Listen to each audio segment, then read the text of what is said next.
Hey guys, welcome to the Real Life with Queen V show. How is everybody doing today? Hope everyone's doing okay. Okay, guys, give me 1 second. Let me get everybody in here. My little system was acting funny today. It didn't want to work correctly. Story of my life. Anyways, I hope you guys are having a good day. I had a good day, having a good evening. Don't forget, we're halfway through the week. We got to achieve those goals that we set for ourselves.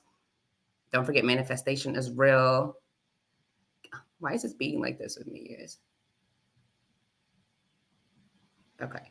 Topic, give me 1 second. 1 second. I'm just trying to get people in here real quick. Come on. Okay, everything wants to go so slow. So here we go. All right, so don't forget that you have to keep going, that there's levels to this shit.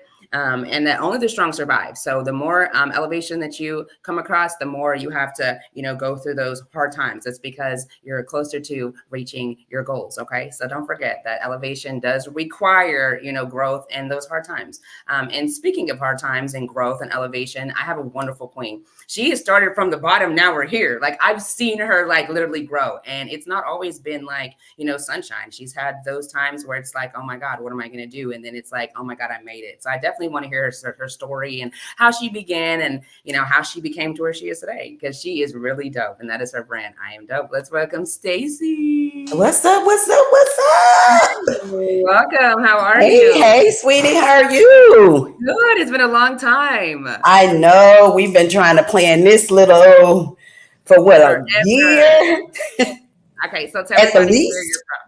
from. Hmm? Tell everybody where you're from. I'm originally from Shreveport, Louisiana. I left Shreveport, I think when I was like 15, and graduated from California, West Covina High. And then I left there and ended up in Dallas. Okay. So how did you start off wanting to be an entrepreneur? I think I just hit an epiphany one day. I was actually at work. I always work like for corporate, and I think I was working, if I'm not mistaken, for a telephone company. And I think we were expecting a layoff. And of course, I had mortgage, kids, card note, Mm-hmm. outlet, and then I just, decided, hey, I can't do this no more. I can't work corporate no more. They don't give a damn. They just lay you off, give you a little month of severance and send you on your way. And I couldn't do it no more.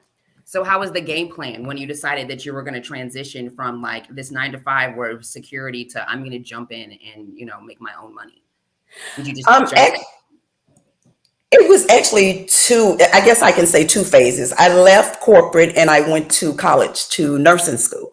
Because Okay. I decided, my homegirl and I decided that we wanted to be nurses. So, well, she wanted to be a nurse. I just decided to go. But anywho, didn't like it. It was too emotional for me. I was just doing, it was just too much going on. So I jumped out of it and I was just like, I got to do something else. That's when I decided to just go into entrepreneurship after nursing school.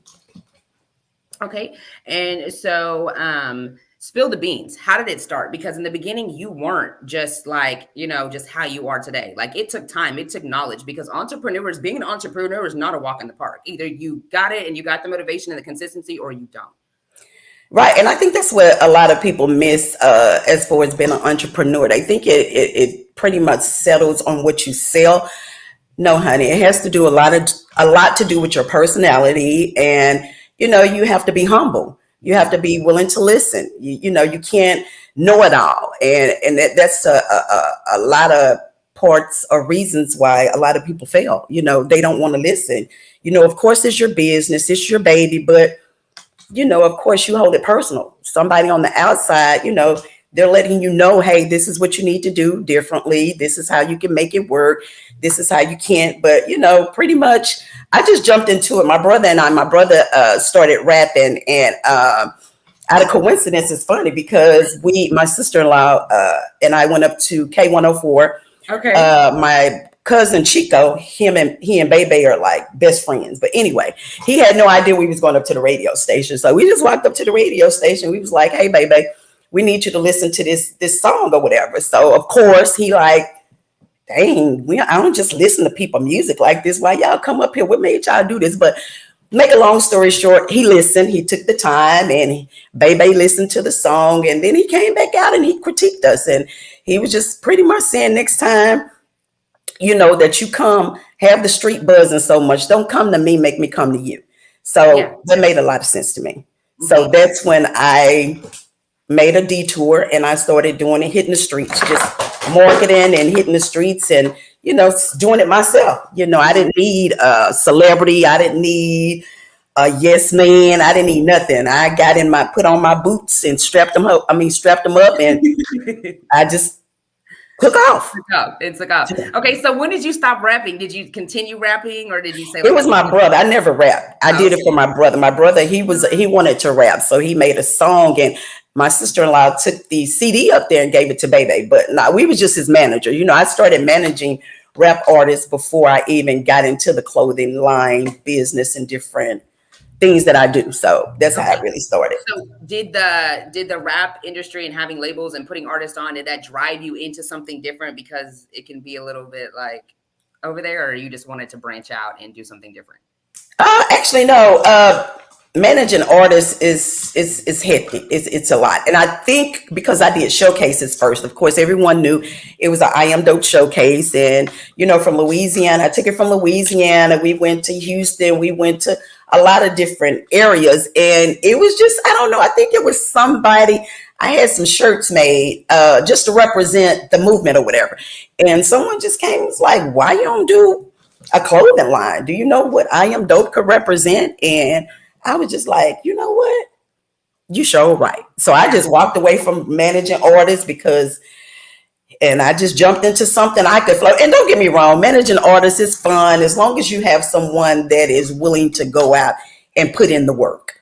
You know, if you go putting in your money and they ain't putting in the work, it's not going to work out. So I knew with my own business, I could run how I wanted to run it. I could do what I wanted to do, how I wanted to do it. And I would get up like now I don't sleep. You know, of course, you know, sometimes you up 24, 48 hours. It's no sleep in this. And it was funny because when we went up to the radio station with Bebe and he was telling me what to tell my brother to do to critique his music. And he said, which kept stay with me. He was like, do you know that a lot of people take this for a joke? Do you know it's people up 24/7, eat, breathe, and sleep this music business? You can't come to me half-stepping because my brother, it wasn't mix and master. We just took it like it was. And it's like, this ain't even mix and master. So, you know, it was a lesson learned. And we went in and we took it back up there to him after it was mix and master. Okay. Yeah, we did. How do you generate new ideas? So like when you're about to start something new, how do you generate them?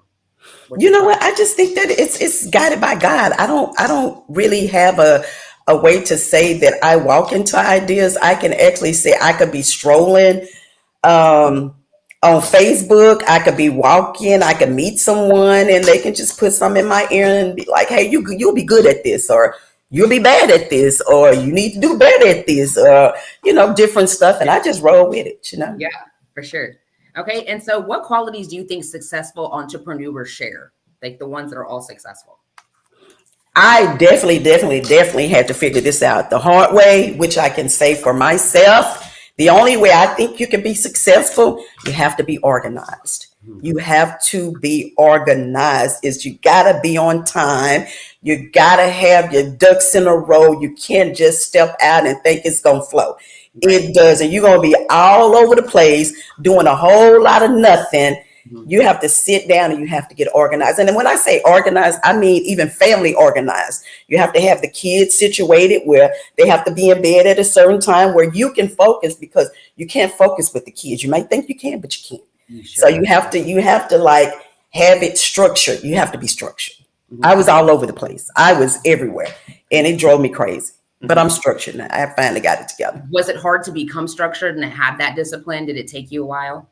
Oh, absolutely, because I wasn't born with that. You know, some people are OCD. I wish I was. I wish I knew how it felt to be OCD, but I'm not. I'd rather pay somebody. I'd rather pay a maid to come in and clean up my house. That ain't me. I ain't OCD at all. I'm clean, but I'm not organized. I didn't know how to do it. And it was like, because of course, for example, clothing line. You know, I may have rhinestone shirts over here. I may have hoodies over here. I may have regular shirts over here. And somebody might call me and say, "Can I have a red shirt. I don't know what a red shirt said because they mix with the purple shirts and the purple shirts mix with the blue.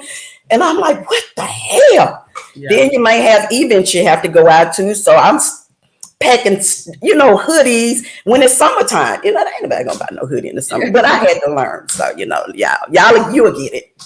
Lesson learned. Do you do any fundraising for your business? Yeah, I had a nonprofit called Notoriety Promotions, and we did fundraising. I hadn't since COVID hit, but we went to West Dallas and we passed out food and clothes, and we went to a community organization. We went to the Martin Luther King Center and we got approved for it. So we sat outside. We had a DJ, food, clothes, and I do a lot. And this is what I have to be mindful of, because on Facebook, when I post shit, people get personal, and I have to think like, who just borrowed money from me? Which I never throw slugs at my family or friends, because if you want some money, you my family or friends, you got it. But I have strangers hitting me up, can I have some money? Can I this? It's a headache. It's a headache to all this shit. But I had to be mindful when I post on Facebook and, think about, hey, did I get into an argument with somebody about this before I post this, which it ain't even never about who they think it's about. But, they always hit me up like, did you make this post about me? So I just be like, what the hell? Yeah. So, yeah, for sure. Okay. When you first started I Am Dope, what was your mission? actually, once I was doing showcases, my brother, he's the one, like I always say, he's so smart. Like he's like really, really, really, really, really smart. But he's the one who came up with the I Am Dope name. So after he came up with the I Am Dope name, I decided to move it over to the clothing line. So once we came together, I still got to give him money now. I have to buy the name from it. So I got to give him a percentage of what I have, because he don't technically own the name. I'm just technically a nice sister. Mm-hmm. So I put him into it. But that's how I came. It wasn't my idea. It was totally my brother's idea. And he just how did he come up with it? What was he thinking? Like, I'm dope, or people are dope? Or when he talked to me, he was just like, his concept was, there are some words that are always going to stay. And he was like, in some words you can, transition and change the phrase, just like, Tupac did with I forgot what his phrase was, but he was just like, no matter what, dope is not going nowhere. You're going to have people that smoke. You're going to have people that think they dope. You're going to have people that want to be dope. So the word is going to be there. Yeah. So that's what I did. But once he gave me the concept, and I asked him that too. I was like, why I Am Dope? What? He was like, that you got to take the bad and make it good, and it's going to go. And I was like, well, okay. So yeah, that's how it came out. Yeah, it did. It's going. How do you market your business? Is it just social media? No. Social media is probably the least. I do a lot of, pop-up shops. I have business cards that I pass out. And, of course, I market my own brand. Once you wear it, people just automatically like, where'd you get it from? What you wearing? And I have business cards that I give to people. Then I have like, Jonathan, who does hair, he wore the outfit. He wants more outfits. So I got to get him to Erica Banks. I have like celebrities that wore the outfits before, which makes it like pop off. But I really don't promote the celebrities that much, because I just really want it to be a personal brand. I just want people to don't feel like they dope because of celebrity dope. Just validate yourself. Right. Self-validation is the best. Yeah. So. You wake up in the morning, you put this shirt on, and you're like, I am dope. I mean, you can wear it and people are going to stop you. Like, yes, you are. Like, I was at the airport. I think I was on my way to New York, and I really didn't realize I had it on, but I had the hat on, the shirt on, or whatever. And this guy was like, no, you're not. And I'm like, no, I'm not. What? He was like, no, you're not. And it just never dawned on me. I had the shirt on. So I just walked out. I was like, whatever you talking about, I'm gone. But I was like, damn, he was telling me I'm not dope. Oh, okay, he trying to score. But I got on my flight, honey, went home. Okay, so what's your motivation, your why? What keeps you going? I think you have to know where you came from to know where you're going. I think my struggle, I was raised from the projects in the hood, eating roaches out the cereal boxes. I mean, I've been there. I didn't came from the mud, and I never wanted to stay in the mud. I never wanted to grow up and, couldn't explain to my kids why I can't put them in Jordans and they got to, wear Payless. It's not saying that they might not want Payless, but I wanted to give them the opportunity to have better.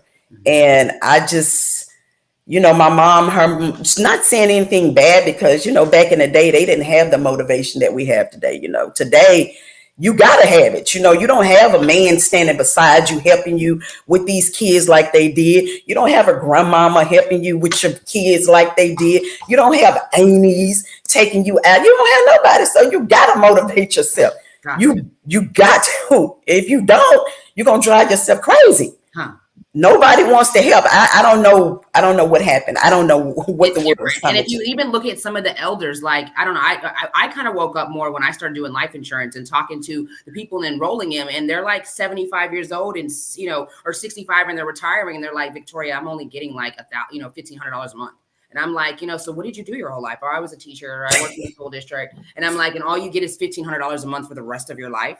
And I'm like, so what else are you going to do? Well, I guess I'm going to have to go back to Walmart or get into customer service. And I'm like, yes, I'm not trying to be rude, but I'm like, after all these years and you worked, so you need to have a side hustle. You need to have a business. You've got to have something more than a 9-to-5, because it's going to get real at that. And can you imagine, this is now. So when down the years, it's going to get even worse. Right. And things don't, if you notice, nothing gets cheaper. Everything gets more expensive. It's like, it's crazy. And they may give them $20, $30, $40, $50 extra a year for Social Security. But as the economy raises, they don't give them the money that they need in order to balance out in the economy. No. And they give them $200 for them when they die. $200. Like, what is that? Like, well, you can't even, burn your ashes and stuff. $200 is not going to do nothing. Nothing. And you look at them, you really feel sympathy for them, sympathize, like, damn. I did. I told her I would 75. I need to go. After that, they can't get term. They have to. Their insurance goes like high through the roof, and you only get a little bit of cash for that. So you still, like, your family's gonna have to come with it, or you're gonna have to figure it out.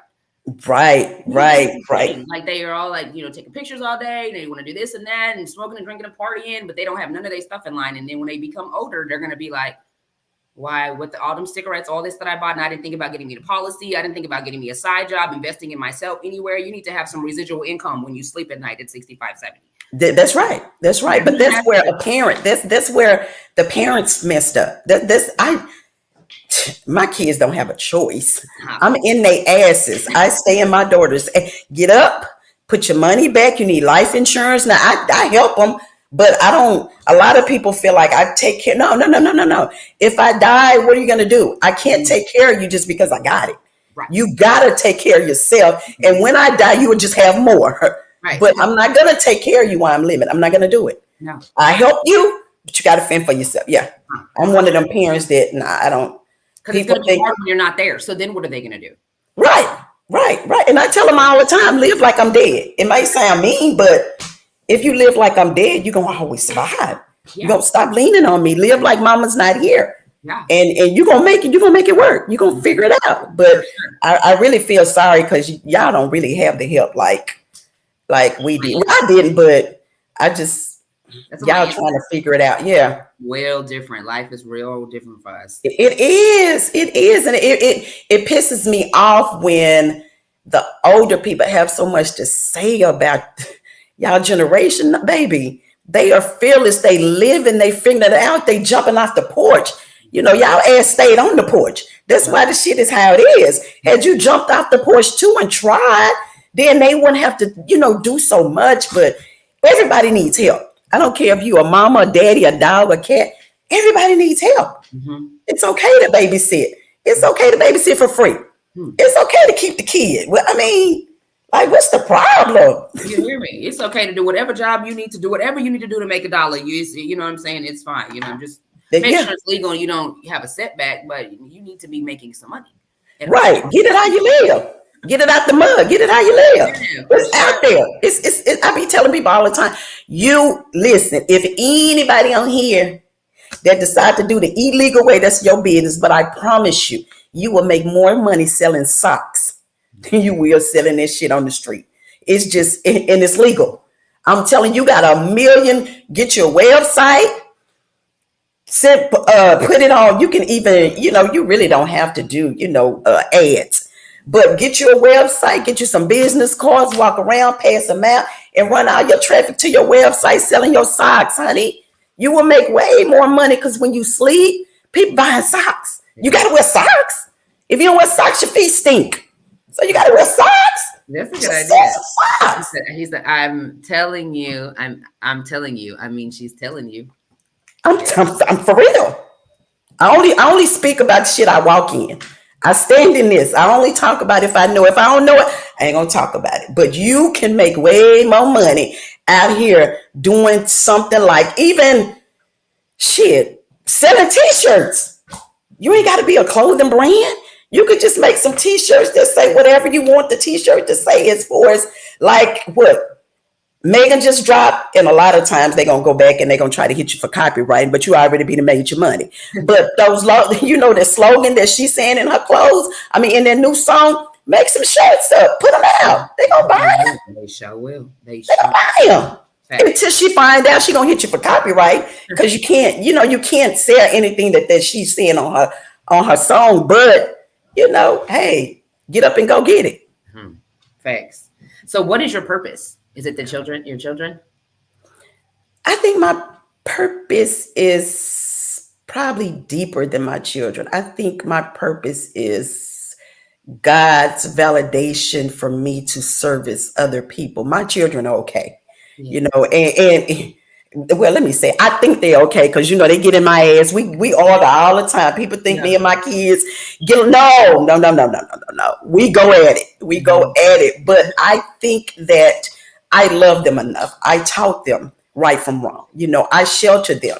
It's somebody out there that needs love. It's somebody that hasn't been sheltered. It's somebody that's looking for direction. They're looking for guidance. That's my purpose. I need that person out there that need me, more than I need them, that need to be loved. I know how to love. I know how to nurture.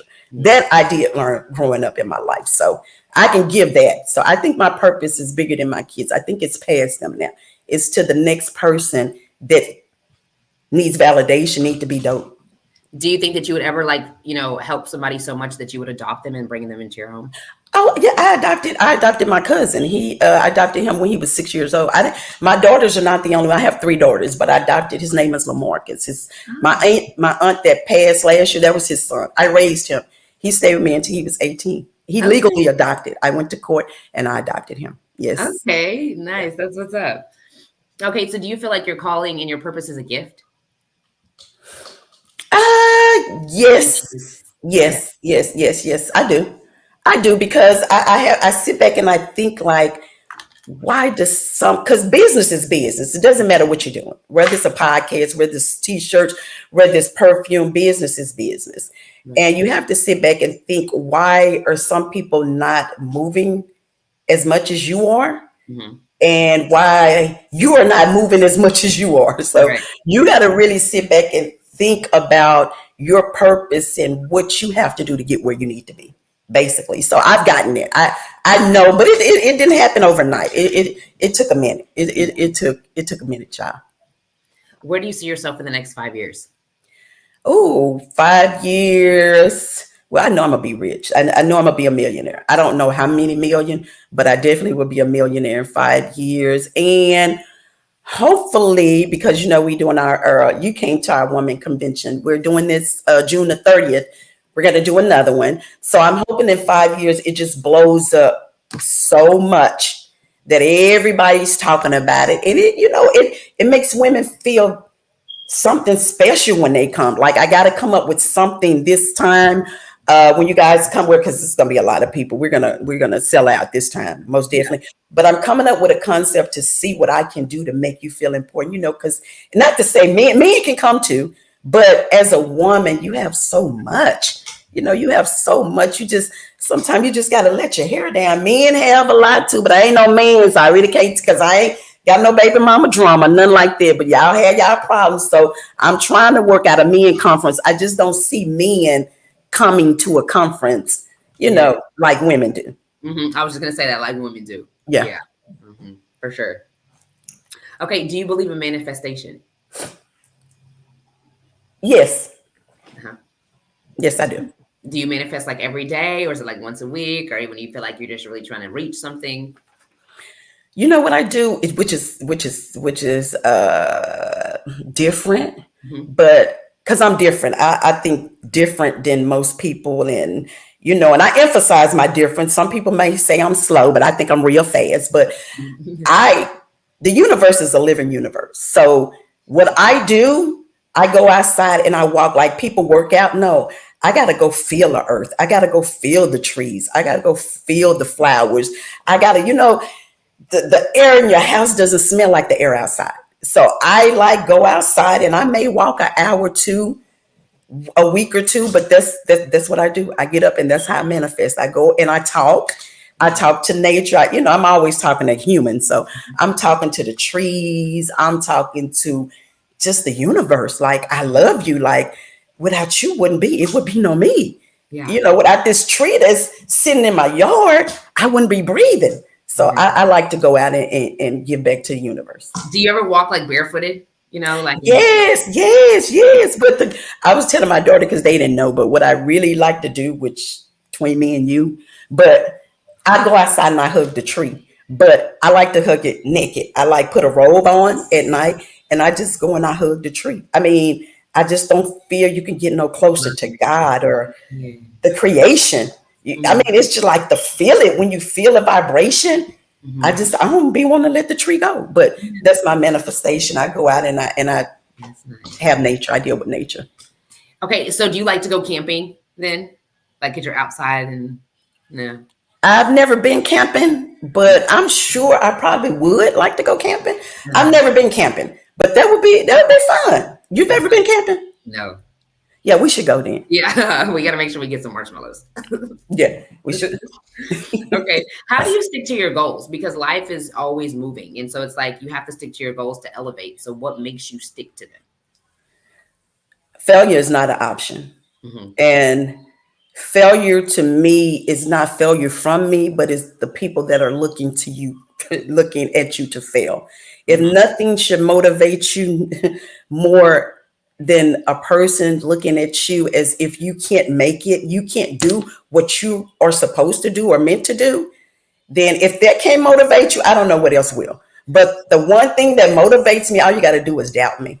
And you ain't got to even tell me. All I got to do is hear through the grapevine. Oh, her clothes ain't selling, or she ain't shit. I want you to say anything. Yeah. Felt it. Yes. Babe, I got to show you. Baby, I can show you better than I can tell you. I got to go. So my motivation is just doubt me. That's all you got to do. Tell me I can't do it. They said it brings energy into your body. So hugging the tree, hugging nature brings energy into your body. Yes, it gives you. Try it. When you go outside, you ain't got to do it naked. But I love going outside, and I'm always outside with the trees. I'm in the leaves. Yes. But just go out there and just talk to them, like, and you know, because the tree can't talk back. Sometimes people don't understand. Sometimes you don't want to people advice. You just want to talk. Just listen to me. I don't want your advice today. I just want to talk to you. I don't, when I'm talking about my man, I don't want to hear about your man. I just want you to know me and my man having problems, and just listen to me. That's it. I know you and Billy Bob or Joe Billy had problems last week, and I'm cool with that. But this week, let me sit in my shit this week. But people don't do that. If you're talking about you and your problems, they're gonna talk about them and their problems. If you go outside and talk to the tree, they ain't got no problem. At all. They probably get water. And I feel like it's talking to God, you know, oxygen. It's talking to God. You know, you going out there, you talking to in the morning, afternoon, or just anytime? Oh, anytime. It's just whenever I feel it, and especially if I feel like it's so much like, you know, if it's a lot, I'm going through a lot and I'm like, oh my God, I just so unbearable. Like, God, damn, life is life and the hell out of me. I'm gonna go out there with the treat. And I feel so much better the next day. I'm just like, oh, I got it figured out today. And signs will hit you, you know, because I may be doing something. I was feeling better because I went out there to that tree. I was having like that. Like I was like, and I went out and just laid up in the leaves, just sat in there and I woke up the next morning. I said, it's crazy. I said, it's crazy. I feel a little better today. Like it's just not even bothering me that much no more. I'm like, it's bothering me, but not like how it was. I'm like, this is crazy. But I didn't think about it was maybe the nature because I went out there. But I go out there every day. I went out there today. I just lay because it's so nice outside. And I just lay in the same little trees and I just lay in the little leaves. That's elevation. That's when you're really elevating yourself to more than just human. You're elevating to life. You're seeing besides what's walking. You're loving what you don't even know how it exists. That's elevation. That's when you're taking yourself to another level. Now that's beautiful. You're loving what you don't even know how it exists. Yeah, you don't know how it. Yeah, you don't. Yeah, you don't know. Yeah, I like that. Okay, so tell me when it comes to your marketing strategies. Okay, so you say you just go into you tell yourself, okay, like every day I need to give out 50 business cards or I need to hit, 30 houses this week. Do you have a strategy or you just go with the flow? I definitely go with the flow, but like I may say, hey, I haven't done nothing this month. So next month I want to go hit some pop-up shops. Mm-hmm. So I go on Eventbrite. Eventbrite have a lot of pop-up shops. And then like Dallas Observer, they hit me up. And then DeSoto, they have another convention, teenage convention I'll be at. I think it's in April. But once you start stepping out, people start inviting you. They'll call you. They'll be like, hey, I heard about you, or would you like to be a part of my event? You no longer have to put in the footwork. They're going to call you, and once you out there so much and you're putting your name out there so much, they're going to call you. But let's say, how did I originally start marketing? I really didn't have to because I had already started my showcases. Mm-hmm. So I already had my clientele built up, but I was more of a Facebook person. So I had to go learn Instagram. So, and I do everything by myself. Like I touch everything by myself, no matter what you see, from the photos to the marketing to the business cards, I do everything by myself. I touch it out. Now I'm going to hire people probably next month, but I wanted to see how to experience it on my own, where if it was a problem, I could fix it. So I pretty much, now I'm at the point that I can be called, but I also will go out like to barbershops. I'll go out. We originally started at barbershops and beauty salons. We would go out and take the shirts out there and ask them if we could set up, and people will buy them when we go out. But word of mouth is everything. Word of mouth. So it was practically pretty much, besides the footwork, word of mouth. I like that. That's a good idea. Yeah. And they wore the I Am Dope shirts. Okay. So what challenges have you ran into being an entrepreneur and being in this business? I tell people a lot. You really have to be mindful, and you really have to, when you decide to step into entrepreneurship or become an entrepreneur, definitely find somebody who's already done it and X. But I have 2 experiences that I can speak about, make them real briefly. But you have Dope. It's also a clothing line, and you have I Am Dope. Well, Dope came back and sued me. So I was in a lawsuit for 3 years. For 3 years, nobody knew. I kept it quiet. I just kept buying my stuff, putting it in my garage. For 3 years, I could, if I wanted to market, I could have, but I didn't, because I didn't know if they were going to take my trademark. But I had to go up because, that's $1 million company. I had to go up against their attorneys. Their attorneys tried to shut me down. They came at me for 3 years. We fight it out because it was likelihood of confusion. So what I'm trying to say is, before you go out there, make sure you have your paperwork. Do your trademark search, because a lot of people jump into this shit and they jump into it expecting it to fail. They don't do what they're supposed to do in order to get the shit going. So they just go and start a clothing line and start a business. Somebody else might own that. But the thing about it is, once I started I Am Dope, I knew to trademark my shit. Mm-hmm. So when I trademarked it, the guy at the trademark, he told me, he said, this guy is coming, this particular company is coming for everybody. Everybody that used the word dope, they're coming for it. So I just want you to be ready, be prepared that they're going to come for you. And I sat back in the cut, and somebody ordered, I think it was like 4,000 shirts. So they hit up Dope. Damn. So Dope. How long did that take you to do those? But I didn't do them. Because it wasn't me. Once they hit them up, they told them that it wasn't. They wasn't. I am Dope. They're Dope. So I didn't find this out until later on down the line when we were going through the lawsuit. That's why they came at me. It's because of the order. But I still don't know who did the order. I still don't know how I did the order, whatever. Who it was, they never told me. But they came at me really, really bad because they said it was likelihood of confusion that my customers were coming to them in order to get closed. But for 3 years, I had to literally type them, research. I had to use like codes that attorneys use, section 13, chapter B, section C.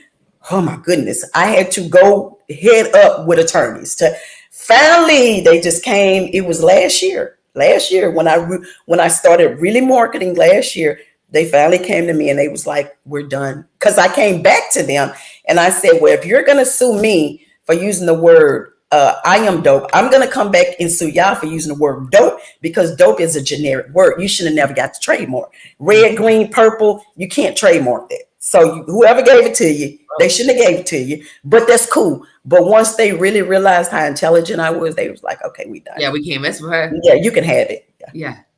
But I already put in so many years. I wasn't finna give my shit. Like, no. Like I said, all you got to do is tell me I'm a fail and I'm coming. I love it. I love it. And then when you get your sales tax, you have whether you sell something or not. Because during the time that I was going through that lawsuit, I didn't sell any clothes. So I never reported to my sales tax where they froze all my accounts. I couldn't get no money. You got to report. You got to report your sales tax. So those were the two crucial lessons. When I get ready to go get some money, then I can't pay my bills because Uncle Sam has frozen my checking account, my savings account. All of my accounts were frozen. But technically they did come and say that I need to contact them, which I did, but it was too late. So they froze all my shit up. I had all of it froze.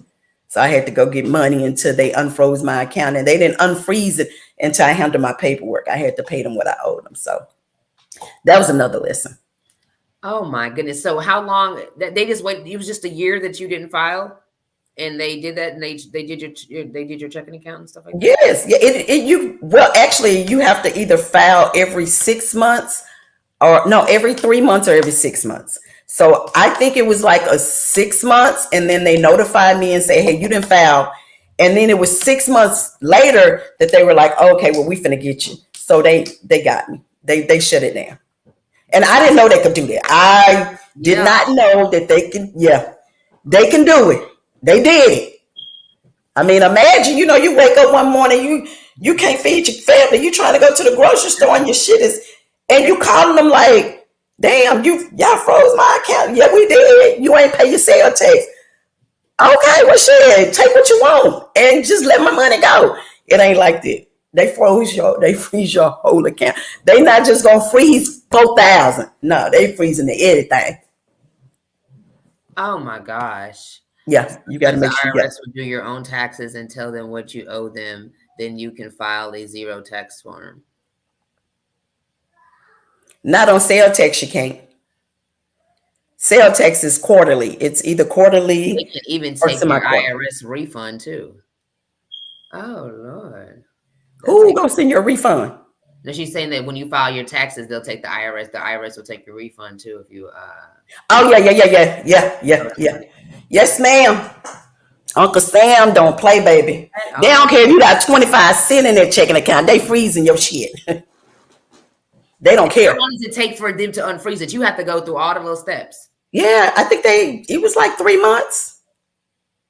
It's like 3 months. It ain't just no unfreeze because you call them. No. And which I'd rather them take income tax, take whatever you want on my take. Don't freeze my bank account. Did for 3 months? Whatever the fuck you think I'm supposed to do? Now imagine all your transactions that come out that are not coming out. So you being charged by all these people that you got monthly check coming out your account. No, they don't care. No. I couldn't pay nobody. The bank would not unfreeze my shit for nothing. The IRS had to tell them, the state had to tell them, because it was with the state, had to tell them, hey, you can unfreeze her account. And I had to go down there and I had to talk to them and I had to pay them people, and finally they let my account go. Yeah. But like I said, I didn't know that if you don't sell anything that you have to notify them. No matter if you sell $100, $25, you have to let them know. A zero. You got to let them know. Yeah. That is just, oh my goodness. Okay. So how much do you charge for your shirts and your like outfits you have? Well, it ranges. Some shirts are $30, some shirts are $40. I think the highest outfit is the hoodie and the jogger pants. I think $125. So they would be like $65 a piece. $165 for the hoodie, $65 for the pants. So it just varies. I mean, but the website is up. I Am Dope. You can go to I Am Dope Clothing or IamDope.com. I mean, it's up, and we're adding different merchandise to it all the time. So. Perfect. You can go there and see. Do you require deposits? Do you require deposits or? No. It's every all the clothes are up. You buy it. It's no deposit. Do you do any? Yeah, you just go in there and you just buy whatever you want, huh? Do you get a refund if like it doesn't fit, or if they like I don't want it? Yes, I have a policy on there. What is it called? Terms and conditions. Yeah, you get a refund if it doesn't fit. You get your money. Everything is legit. The crazy thing, like a lot of times people always think, which may be true, that some people on their websites, may be illegal, where they could just take your money. No, not mine. I go through authorized.net. I can't see your credit card. I touch nothing. They touch it and then they give it to me. So I don't have nothing to do with no transaction, no money, but I do, of course I price the clothes and everything, but a lot of people don't like to order off of sites because they like, well, it may not be legit. Yeah, you can find out if a site is legit. Uh-huh. Yeah, it's easy. But I'm assuming, like I hear a lot of people saying that they don't get their merchandise, but no, my merchandise is already bought. When you buy it, it goes out the door. You don't buy mine and then wait for it to come in. No. Yeah. No. You buy it, I ship it. You buy, I pay. You pay, I ship. Yeah. She said, I respect that you're speaking on this because a lot of people don't know. Yeah, I try to I put in enough time to give it to y'all for free, honey. All this I selling this marketing, and no, honey, you shouldn't have to pay for advice. Not when I done bust my ass and got money taken, and no, I want to help anybody that I can not to have to go through what I've been through. But it's worth it. It's all worth it in the long run. She's going hard. Hell yeah, she going in. Yeah. Is it on? Can I share it to my page or? Yeah, you can share it to your page. Want me to share it to your page? Yeah, share it to my page. Yeah. Miss Stacey, she's gonna talk her shit. She is not fixing to play, I'm telling you. Yeah, I mean, whatever. If they ask, whatever they asking, if they need to know how you do trademarks, what copywriting is, what's the difference, what is an LLC versus an S corp, I know it. Oh, honey, whatever you need to know, just hit me up, and I give it to you for free. I tell you exactly how to trademark. I tell you exactly how to copyright. I tell you exactly how to make sure a business name is you can't be sued for it, but. The first thing that I would definitely tell you guys is before you do anything with a business, go to trademark.com and make sure that name is not taken, because if you're using somebody else's name, you're going to get sued anyway. Like me, like people that put out I Am Dope, I go for them. I send them a cease and desist. Stop selling my shit. There goes my beautiful mama, the favorite Jasmine. Hey, girl. She said you are blessing so many people with knowledge. Oh, well, thank you. What else, honey? So how did you feel when you got approved for that business loan for $10K? Me? Yeah, back in November the 30th in 2023. Did you get and you were talking about you were hiring models, you got approved for the business loan for I Am Dope? No, that's my money. Oh, so that's what you were doing, and you were giving it to your business. No, it's my money that I'm putting in the business. But yeah, that's my money. I I didn't get approved for a loan. I probably got approved for some funding That's what it was. Okay, so back in the it probably was some funding, but hire models and I put that 10,000 in myself. That's okay. But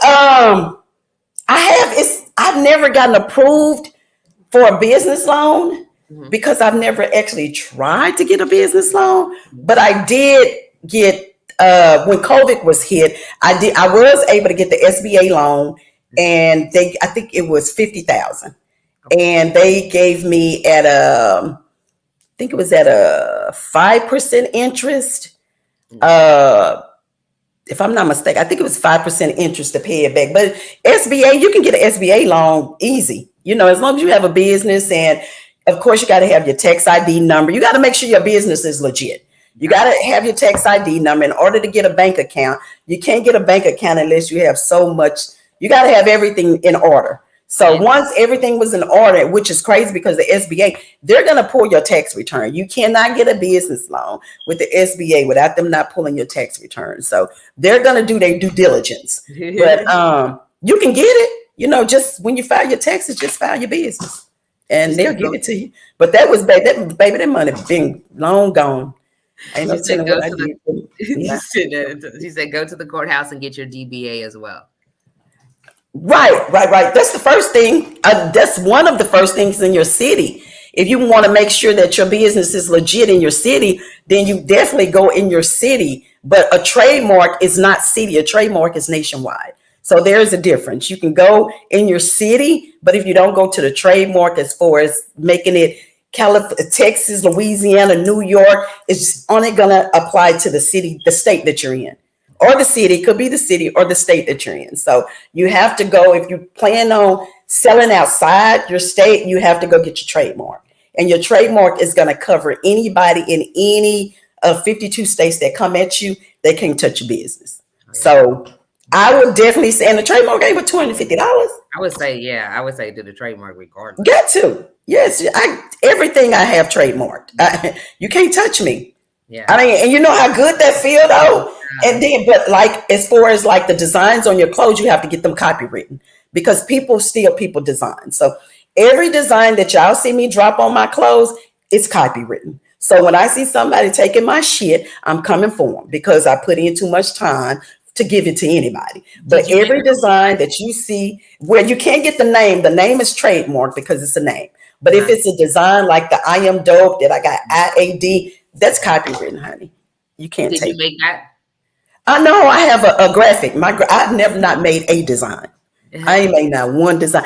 And the thing about it is though, I have agreed to give my graphic like a lot of money. So I did not just say the hell with you once you made these designs. No, even though I paid for the designs up front from my graphic, which my graphic only charged me probably like $10, $20 per design. But it didn't make me feel right to know her designs made my business blow like they did. So I did offer to say, hey, once I'm where I'm at, I'm going to give her a percentage of my company because I wouldn't be here without her. I mean, I could, but I can't because you can go get another graphic designer, but her graphics are good. And I'm loyal. Yeah, it's exactly facts. I like Got to write in the books. Got to. Yeah. Okay, so before we get out of here, we're going to get to know you a little bit better. So who is your hero? Who is my hero? Let me think. Gotta be somebody in the business. My brother. Okay. My brother. He's so smart. Yeah, he's my hero. I love the fact that he came in with I Am Dope and how he just came. Yeah, well, actually, he's the one that made. I went to college because of him. I was a fly mouth. I was a badass. I was bad. I fought a lot. I got in trouble. I went to jail for fight. I was bad. But my brother, he's not bad. He's not. He don't drink. He don't smoke. He don't do nothing. He's like a straight humble person. But he had to sit me down and make me wake up to say, the way you moving is sloppy. You got to move better. Yeah. Is he older than you? 11 months. Oh, okay. He's 11 months older than I am. Okay. If you could live anywhere, where would it be? If I could live anywhere, where would it be? Oh, probably Dallas. Really? Probably Dallas, yeah. I've been to California too fast, Louisiana too slow. Dallas is right in the middle. Okay. Yeah. Okay. All right. And what is something you could change about yourself if you could? I would probably change that people always think I know it all. So I don't know how not to be opinionated. You know what I'm saying? I don't like to offend people because a lot of people get offended if you don't agree with them. I don't, but a lot of people just feel like, oh, you think you know it all. You think you went to college just because you went to college don't mean you know everything.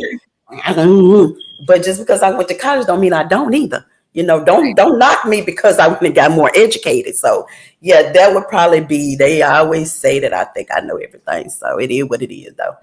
What makes you angry? I don't really get angry that is my daughter still on here? Jamie, what make me angry?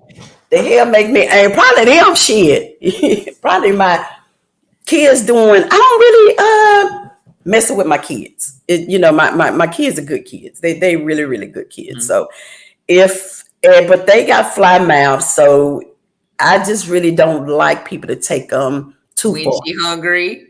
Yeah. Because I'll go to bed for my kids now. I'll go to bed. Yeah. Okay. Is there something that you've dreamed of doing something for so long?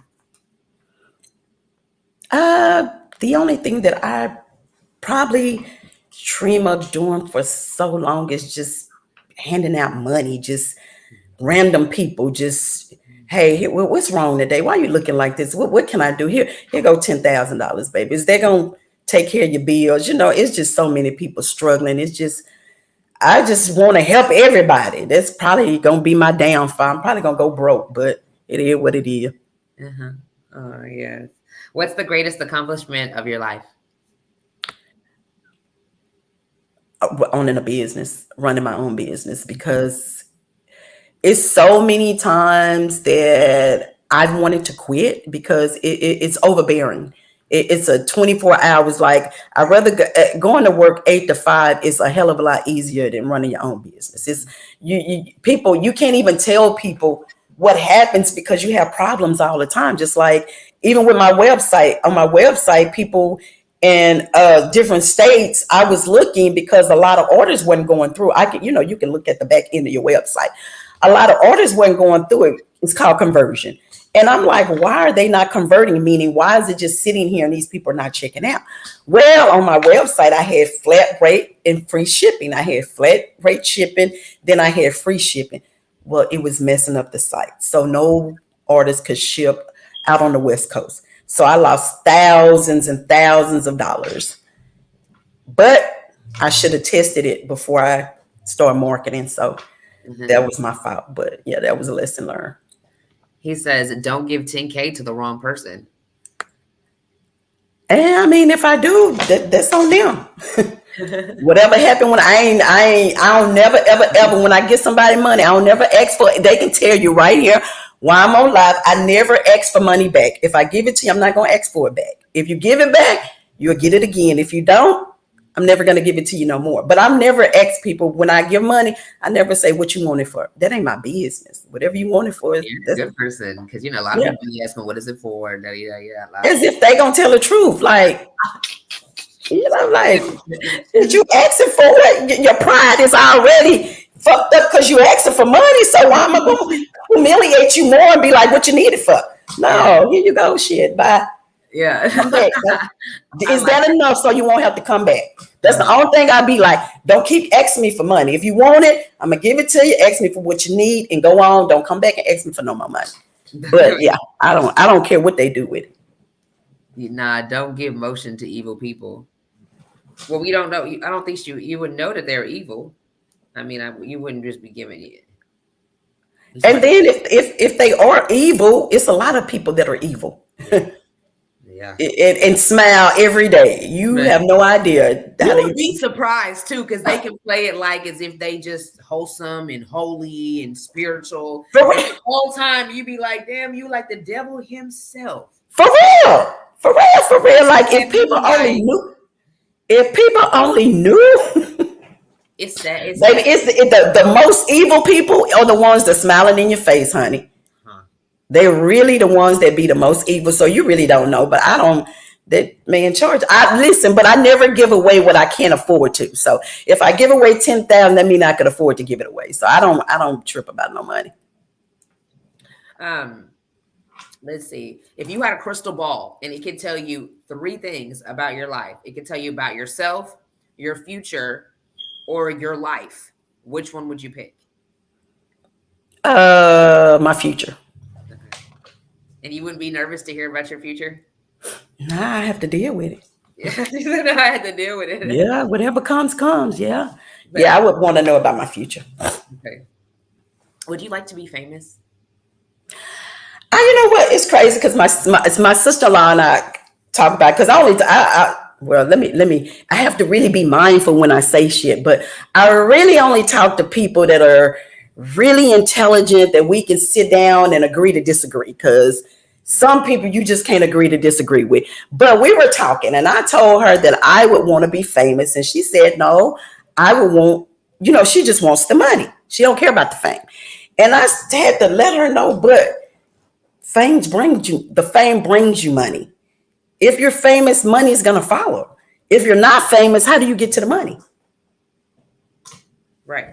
No, for real. You're going to have to. Because I mean, look at Keith Lee. Keith Lee just came to, what does Keith Lee do besides eat food? But look how famous he is.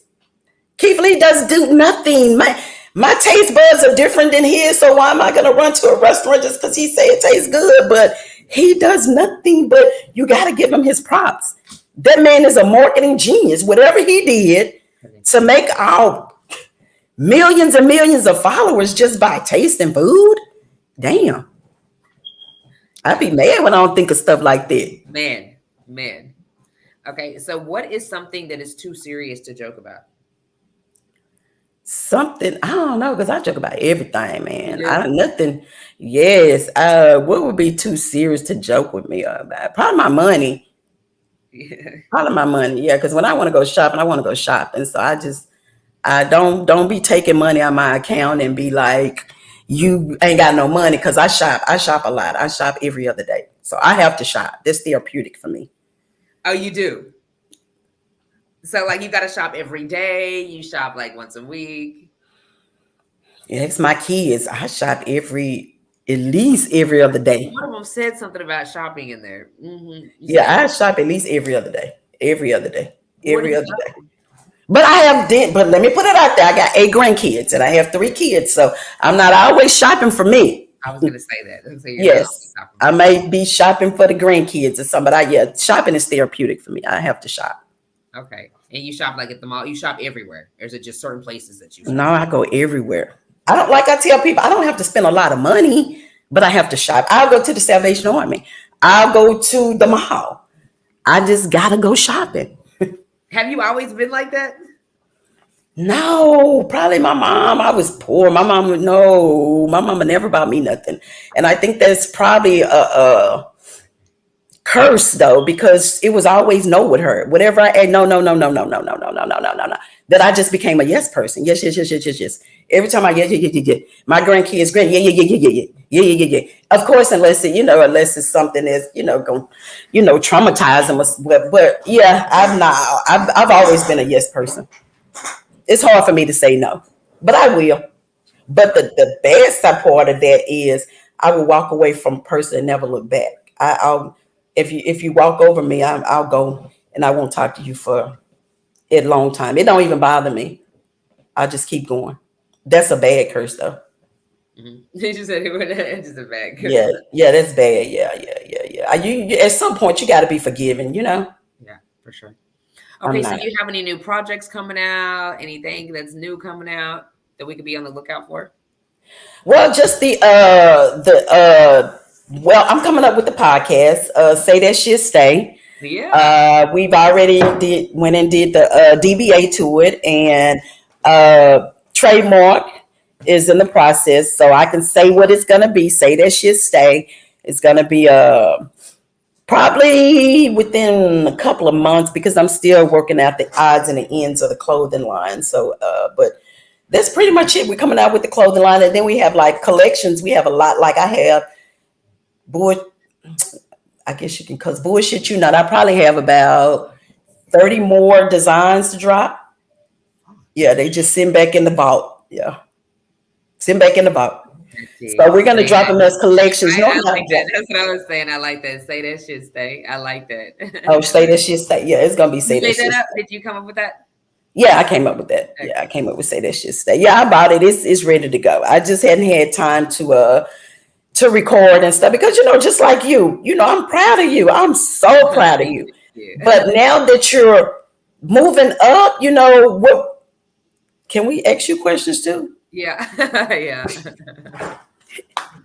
What are your plans? How far do you plan on taking the podcast, or what's next for you? So I want to go actually start live ones. Since I do the live ones, I actually started with J. Cruz. It was actually a live one. So I had people actually inside the building, like, Oprah and Oprah has live ones where she has the guests. Like, so when I did J. Cruz, I actually had an audience. So people were actually there in front of me. So I kind of want to doing live. So when I have people like J. Cruz or somebody from the radio, just somebody that's like, a big person in the DFW, I also want to give people to come in to be able to see it openly. So now I can go out and ask questions. Hey, I got so-and-so from the audience. They want to ask you something. I want to try to bring in a cook or bring in somebody. So I'm like having my real life with QueenV show, like an actual show, having little goodie bags at the bottom saying goodbye, but you're going to charge at the door, but it might come with a drink, a little food. So I'm trying to make it like live, so you're trying to really put it like in a location, like a talk show. Oh, okay. Like a live show, like just you, but it's going to be your show where you invite people to come to your live show with my guests. With your guests. Okay. And you can ask questions to the guests. So like how we're doing, but it would be live. So these people, so everybody that's asking you these questions, they would actually be able to stand up in the audience and say, hey, Stay, I want to ask you about this. And what do you think? Or can I order something today before we leave? Yeah, for sure. So it brings more, fan base to you so they can get stuff on you. The vendors can set up, you can come in, people, right. You have somebody perform. Yeah. So what makes you different? What makes your drive different than the average, it's not a comparison. It's pretty much a question. Like the average of I ain't finna do shit but sit back versus I'm fixing to go out and get a live show. What motivates you to be different than the generation that you're in? I think that I've always had to go get it. I never had anybody to depend on. So it's like I always wanted more. Like I've got this. What's next? What's next? What's next? Because I have big visions, I have big dreams. I've seen people that are really successful. It's like I want to get there, and then where else is the next step? And I just want to grow. Like it's just in me. Like every day, okay, I achieved this. What's next? What's next? Where can we go next? And life is like before I get to that ending chapter, which when I die, I want to leave a legacy. But it's like, how do we get there? What do we need to do? Let's try again. Okay, I fell and hit my head, but I succeeded. So let's go next. Whatever the storm is like, I can beat it because I beat it. This one, and this one. And I know that every time I have a storm and I beat it, I'm elevating. So I got to keep going to elevate. And it's like not a game, but it's like a game, and only the strong survive. So I'm strong. I put my warrior suit on every day, and I'm ready to face the world and bring it. So what gives you that? What put since you didn't have that growing up, what made you feel that elevation every day? Because I didn't have it. I didn't have that mom there. So my mom's bipolar schizophrenic. She went crazy when I was 13. So I didn't have that mom or that dad that came. So it was always me just trying to be better, because it's like I didn't have that. So it's like, okay, I got to give that to my kids, but I want to give it to myself because I never had it. So it's like it's in us. So I want to go get it. So what was the difference as far as making you go the other way? Say you didn't have a mom. And I did. I went the other way. I did go the other way. Yeah, okay. I went the other way. I was in jail. I was getting in trouble. I did the whole other way. So when I did the other way, I was in the hospital. I got sick, and the doctor came to me, and the doctor said, "Okay, so are you trying to kill yourself, or do you want to be something? Because you're on that path of killing yourself, and so you can kill yourself, but nobody's going to care, or you can make something of yourself, and everybody's going to care." And not everybody's going to care, but you're going to, not everybody's going to care if you make something of yourself, but at least you're going to care, because, nobody really cares in life. Like, they don't care that you're emotional, you're sad, or you're depressed. Everybody's in it for themselves. Some people do, but a lot of people don't. Like, you're in it by yourself. So it's like, you can give up on yourself or you can go get it. Like, what are you going to do? Like, you cannot just say like, oh, I didn't have a life. I didn't have a mom. I didn't have a dad. It's hard out here. So I'm just not going to do anything. Like, no, I'm going to make something of myself no matter But how. it's a lot. It's a lot of people. It's a lot that do that. It's a lot that. Oh, tons. Yeah. But it's just like, it's because they want to play victim. They want somebody to come pick them up and hold their hand, but nobody's going to do that. So you can play victim your whole life. And then one day your life is going to end. And it's like, now you're really at 80 years old trying to figure it out. I don't want to do that. Like, I'm not going to play victim. I played victim. It didn't get me nowhere. It got me nowhere, but in trouble. So like, that's it. So, I'm like, so you don't, with the kids, how do you balance it? So you have two sons, right? Yeah. How do you I don't know if you can, are you still, do you still get help? Are you still in a relationship? No, I'm single. Yeah. So you do it by yourself. So how do you balance all that? How do you mentally keep yourself sane enough to move every day like this? I know it's from the previous past, but it got to be a little bit more. Yeah. So in the beginning it was hectic. But I do have discipline. I have a schedule. Like, I have to use my time wisely. Okay, from this time to this time, you're going to do this. On your lunch break, you're going to eat your sandwich, but at the same time, you got to be doing this. Okay, when you get off of work, you got to get off the clock. You don't have time to be getting on Facebook. You got to get in that car and you got to be over there by this time. So when you get home, you got that 30 minutes to get yourself some time while the kids are doing this. As soon as you get off work, you got to take you a shower. You don't got time to play. You got to get in the shower. You got to be out in 30 minutes because after that, you got to study and you got to get this done. You got to get the kids in the bed at 8:30. Okay, the kids got to be in the bed at 8:30. Now you got to be in bed at this time. You got to get up at 4:20. You got to do this. You know, I'm real, but I wasn't like that. And then before I was real stressed out, I would, call their dad, like, come get him. I can't do this. They're just stressing me out. And he would be like, bro, you got to calm down. You got to get you a schedule. Like, you just got to woosah. Like, you're all over the place. Like, it's going to be okay. You just got to calm down. He's like, you're just unorganized. That's what's it. You got to get organized. He's like, just what I said. Yeah. So I was like, okay, I'm going to try it. And I got organized and it just is a lot better. Like, he does his part though. So it's like, he'll come get the kids, so I have my time, but in the middle of that, I really have to have myself disciplined. So organizing and discipline is number one. Then the consistency and all of it starts to fall in line. Like, you can do the work, but you can do the work all day. But if you're not consistent or disciplined, it's not going to work. Like, it's not going to work. Or organized. You got to be. It's not going to work. It's not going to work. And it feels like you don't have a life sometimes. It can feel like you have no life. Like, it's like, okay, so I just do this every day, but it's like you're getting further in life, but it's like you can't. Yeah, you have to pick and choose what you're going to do. That is like sometimes I don't talk on the phone. I can't. You're right. Me neither. I don't do it anymore. I can't. And people get mad. Like, you come over here and help me with these 8 grandkids and these 3 kids and this business, and you talk on the phone. It's nothing I want to talk on the phone about. I gotta move around. Like, people like really get pissed off because you trying to find yourself. Like, I can't find myself on the phone. Yeah. Come over to my house. We can talk while I'm cooking and cleaning, and we can have a good conversation. But see, when I wasn't on my money mind, I was on the phone all the time. But when I got serious, like, okay, like, this is not where you want to be. You got to come with it. You can get off. You got to figure this out. That's when you start. And when you talk about business, and when you talk about money, I need to be reading a book about some knowledge of how I can invest some money and flip it in the next couple of months. Because so you hear me? Instead of me talking about who's sleeping with who, and I don't care. Do you hear me? I don't have time for that. Look, I need some money. Where's it coming from? And for real, and if whoever's sleeping with who, if y'all had some money, y'all wouldn't be worried about who's sleeping with who, because y'all will be out shopping with me. Do you hear me? Yes, I'm trying to be with you.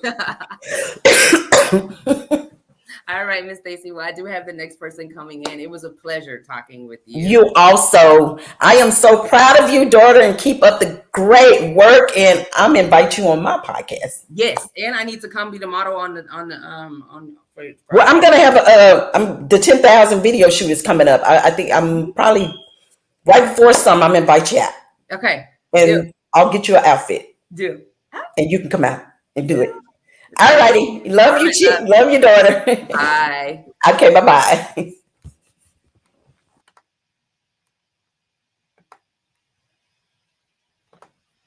All right, guys. She was super dope, right? Yes. Period. I've known her for so long. She was actually the first person that ever paid me to come out and sing to one of her events. I sung Amazing Grace, and she actually paid me. And when I say she paid me, she paid me. I was like, okay.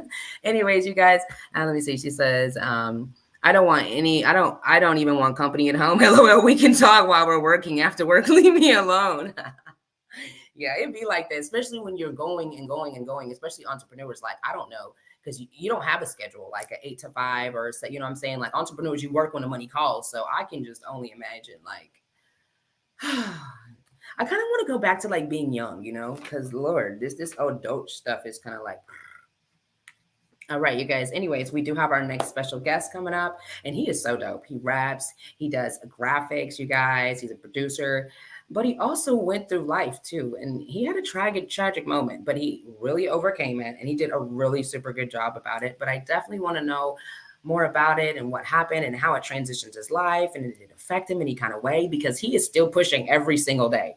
He has new music dropping, you guys. Let me bring him in. Hey, welcome, guys. Say your name for me because I knew I was gonna mess it up. Peace and blessings, Lyre, Luciano.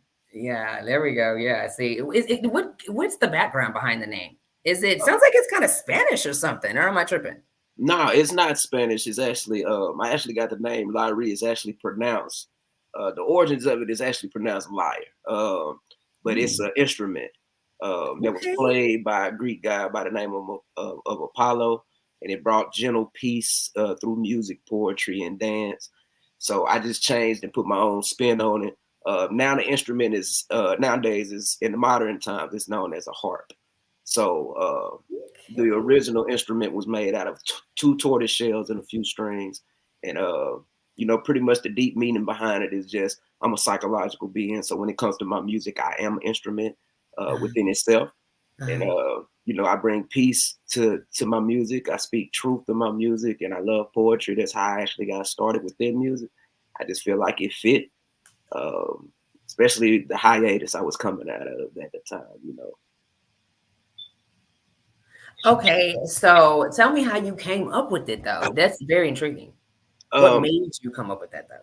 I was going through a hard period in my in life. I was going through a very hard time at the time, and I used to go by Ace B. My music, I feel like it's too many aces out for one. It's a lot of people named Ace, so I just wanted to be different. So I started doing some real some soul searching, I should say. You know, you go through those times where you're just trying to find who you gonna be and who you want to become, and that's how I kind of stumbled upon it. I'm just doing my research before I put out anything. Even with my music, I love to do research before I put out anything. So you know, I sat on and pondered on the name for a very, very long time before I actually pushed it out, and it stuck. You know, it stuck. Okay, that's dope. That's dope. That's dope. Okay, so tell us where you're from. I'm originally from Dallas, born and raised Dallas, Texas. Okay, okay. So when did you start getting into music? At the age of 9. I actually started writing at the age of 9. I started doing poetry at the age of 9. I think I recorded my first record when I was 13. Who inspired you? Um, my main inspiration is Outkast, Andre 3000, of course. I can see that too.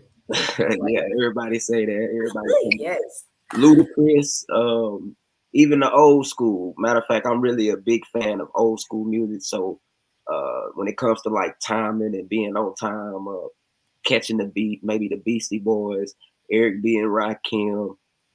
You know, I love to speak truth, and I'm pro-black when it comes to music. I'm for my people, so I get that from Chuck D and Public Enemy. You know, so it's just all over. I pull my inspiration from different sources and different genres.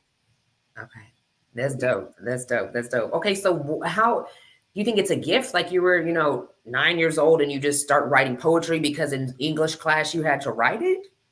Or this Yeah, just that's actually pretty much what happened. So I had a teacher name by the name of Miss Proctor. I think I was in the 4th grade maybe.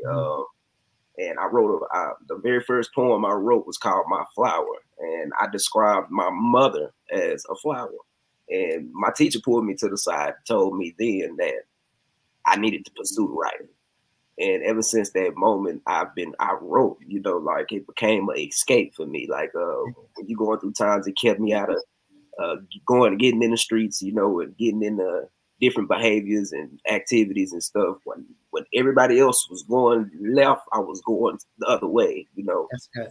yeah, sitting down, creating, and then it also teaches me too. It helps me learn.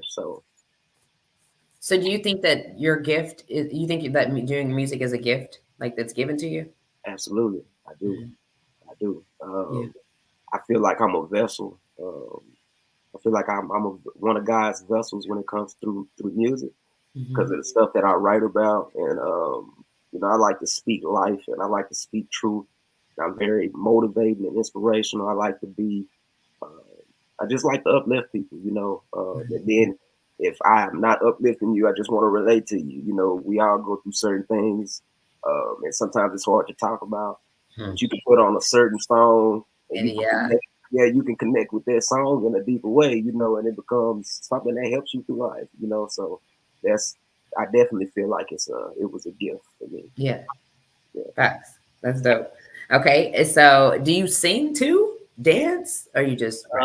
I'm not I can't dance now. Like nah, I can't do no dancing now. I used to get dance, but I can't dance now. Sing wise, I wouldn't necessarily call it singing. I kind of do kind of like the monotone.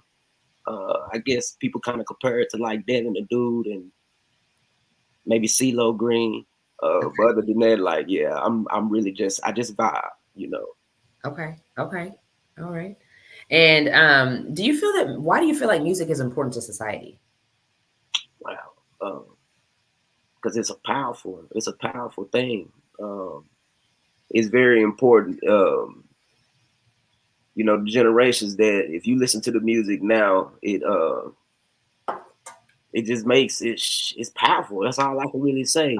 Like it's a powerful thing for me to just even try to get into depth with how powerful music is. If you look at the trends that's on social media now, everybody is following the trend or they're doing some type of TikTok or they're doing something. All of that has to go based off of the music that's being listened to, you know, and being pushed. Hey, let's go. Be you expressive. Most definitely. So, if you could collab with anybody, like who would it be? Uh, outside, it's a lot of people I would love to collab with. Shit, that's a good question. I would probably do if Andre 3000 was to do to rap again and not give us another flute album. I would love to do a song with him. But outside of hip hop, maybe like people like Alina Perez, FKJ. You know, I love jazz music and blues and stuff Yeah, like that. So you have such a different like swag. yeah, thank you. I appreciate that. I like to be different. You know, Yeah, I so of definitely course, like to be you're different. supposed to definitely be you and embrace it, like for Yeah, sure. like yeah. And it took me a while to get to find that Oh, you have that. that inner being within me. But you know, once I found it, I connected with it, I hooked onto it, and I am not letting it go. You No, know, like yeah, not at all. for sure. Okay, so where have you performed? I performed at a lot of different venues. I performed pretty much at I know I performed at Port David's pub downtown Deep Ellum. I performed at Three Links. I performed at the House of Blues. I performed. How was that at the House of Blues? It Oh, was it's different. it was nice. Yeah, It was intense. I was nervous going yeah. into the House of Blues. You know, that was my first time. That's probably the biggest It's venue I different. It's performed at. Like yeah, so far. But it was nice. You know, and then just around the city. You know, it's a bunch of different locations I performed at. I probably have done over 100 sets within the past. How did you get into the House of Blues? Is it something that you walked into and you were like, I want to perform here? It was an invitation. Somebody, it was an artist that was supposed to be doing the opening act. I'm trying to figure out who exactly it was for. And they did at the last minute they pulled out. So me and a good friend of mine, AORI, we had a group at the time called Sagittarius, which we still have. And we got invited to actually come out and do a set, and it was pretty cool. It was only like a 10-minute set, but just to be able to perform at the House of Blues, it's an experience. I can definitely say that. Okay, perfect. You think you'll go back again? Absolutely. Absolutely. I'm a headliner. Did you have like a band there, or did you just like rap, or how did it go? Not at that time. I don't think we had did we have the band at the time? I don't know if we had the band at the time, but I have performed with the band. I love performing with the band. I don't think we had the band at the House of Blues that night, but I've definitely performed with a band. And the band, nice. Yeah, the band, it's a whole different experience. That's what I'm used to, performing with the piano. Like I sing opera. That's my background. 4 different languages. So that's what I was used to. So then, when I got into trying to do like the other music, like, writing on beats and all that, this shit is just like, what is this? Because I'm used to like doing sheet music, like, in the solfege and writing on the piano and I'm like, you want me to take this beat and write words to it? Like, what? The words are already been written. The stuff that I sing, like, we don't have to do that. Right. Totally different. So I understand the whole, so how was that transitioning for you? Did you always do like instruments, or did you do both? Like, it's easy for you to transition from beats to instruments and then back to beats and then back to instruments? It's an easy transition for me, especially with me knowing my music that type of way. I think it's just pretty much about changing your cadence. When you're going from an instrumental to performing with a band in front of, you have to change your cadence and put your cadence and make your cadence match what the band is doing and what those instruments are doing. So sometimes it comes with just you changing your cadence, and it's still a great. I love performing with the band. I'd rather perform with a band than just put a beat on. Do you think you would find your own band one day? Like, yeah, I actually been looking for one. Been looking for one. I actually have a friend by the name of Ace B. It's kind of me and him was, I was Ace B at one time and he was Ace B. I met him.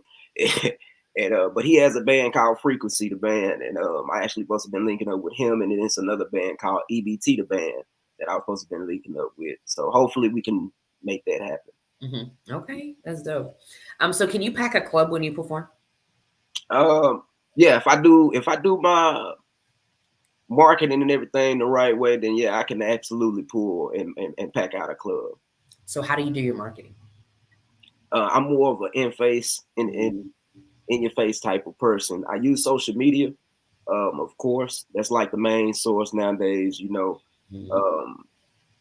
Just pushing it in your face consistently, making sure you getting the right people that are actually fans of your music. Sometimes you'll start pushing and marketing towards, just any and everybody that really don't pay attention to what you have going on. So one thing that I've paid attention to is who's been supporting me, who listens to my music, and those are the people that you invite out. You just gotta know your audience. First thing, yeah, that's smart. And I don't think a lot of people do that. I think they just, like you said, and they just get to promote and just wasting time. Yeah, it wastes time, and it takes away from take away from your confidence as well if people aren't tuning in and with you. So do you rap or sing in the shower? Sometimes. Sometimes. Is that how like you practice sometimes, or you just do that just because, or like do you actually practice? Like, I'm fixing to have a performance tonight, or whenever. Oh, yeah.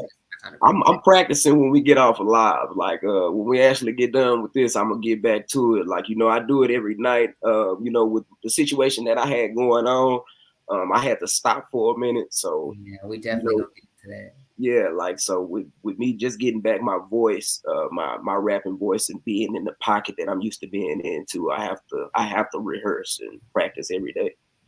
So yeah, absolutely. Okay, no problem. I definitely gonna touch on that.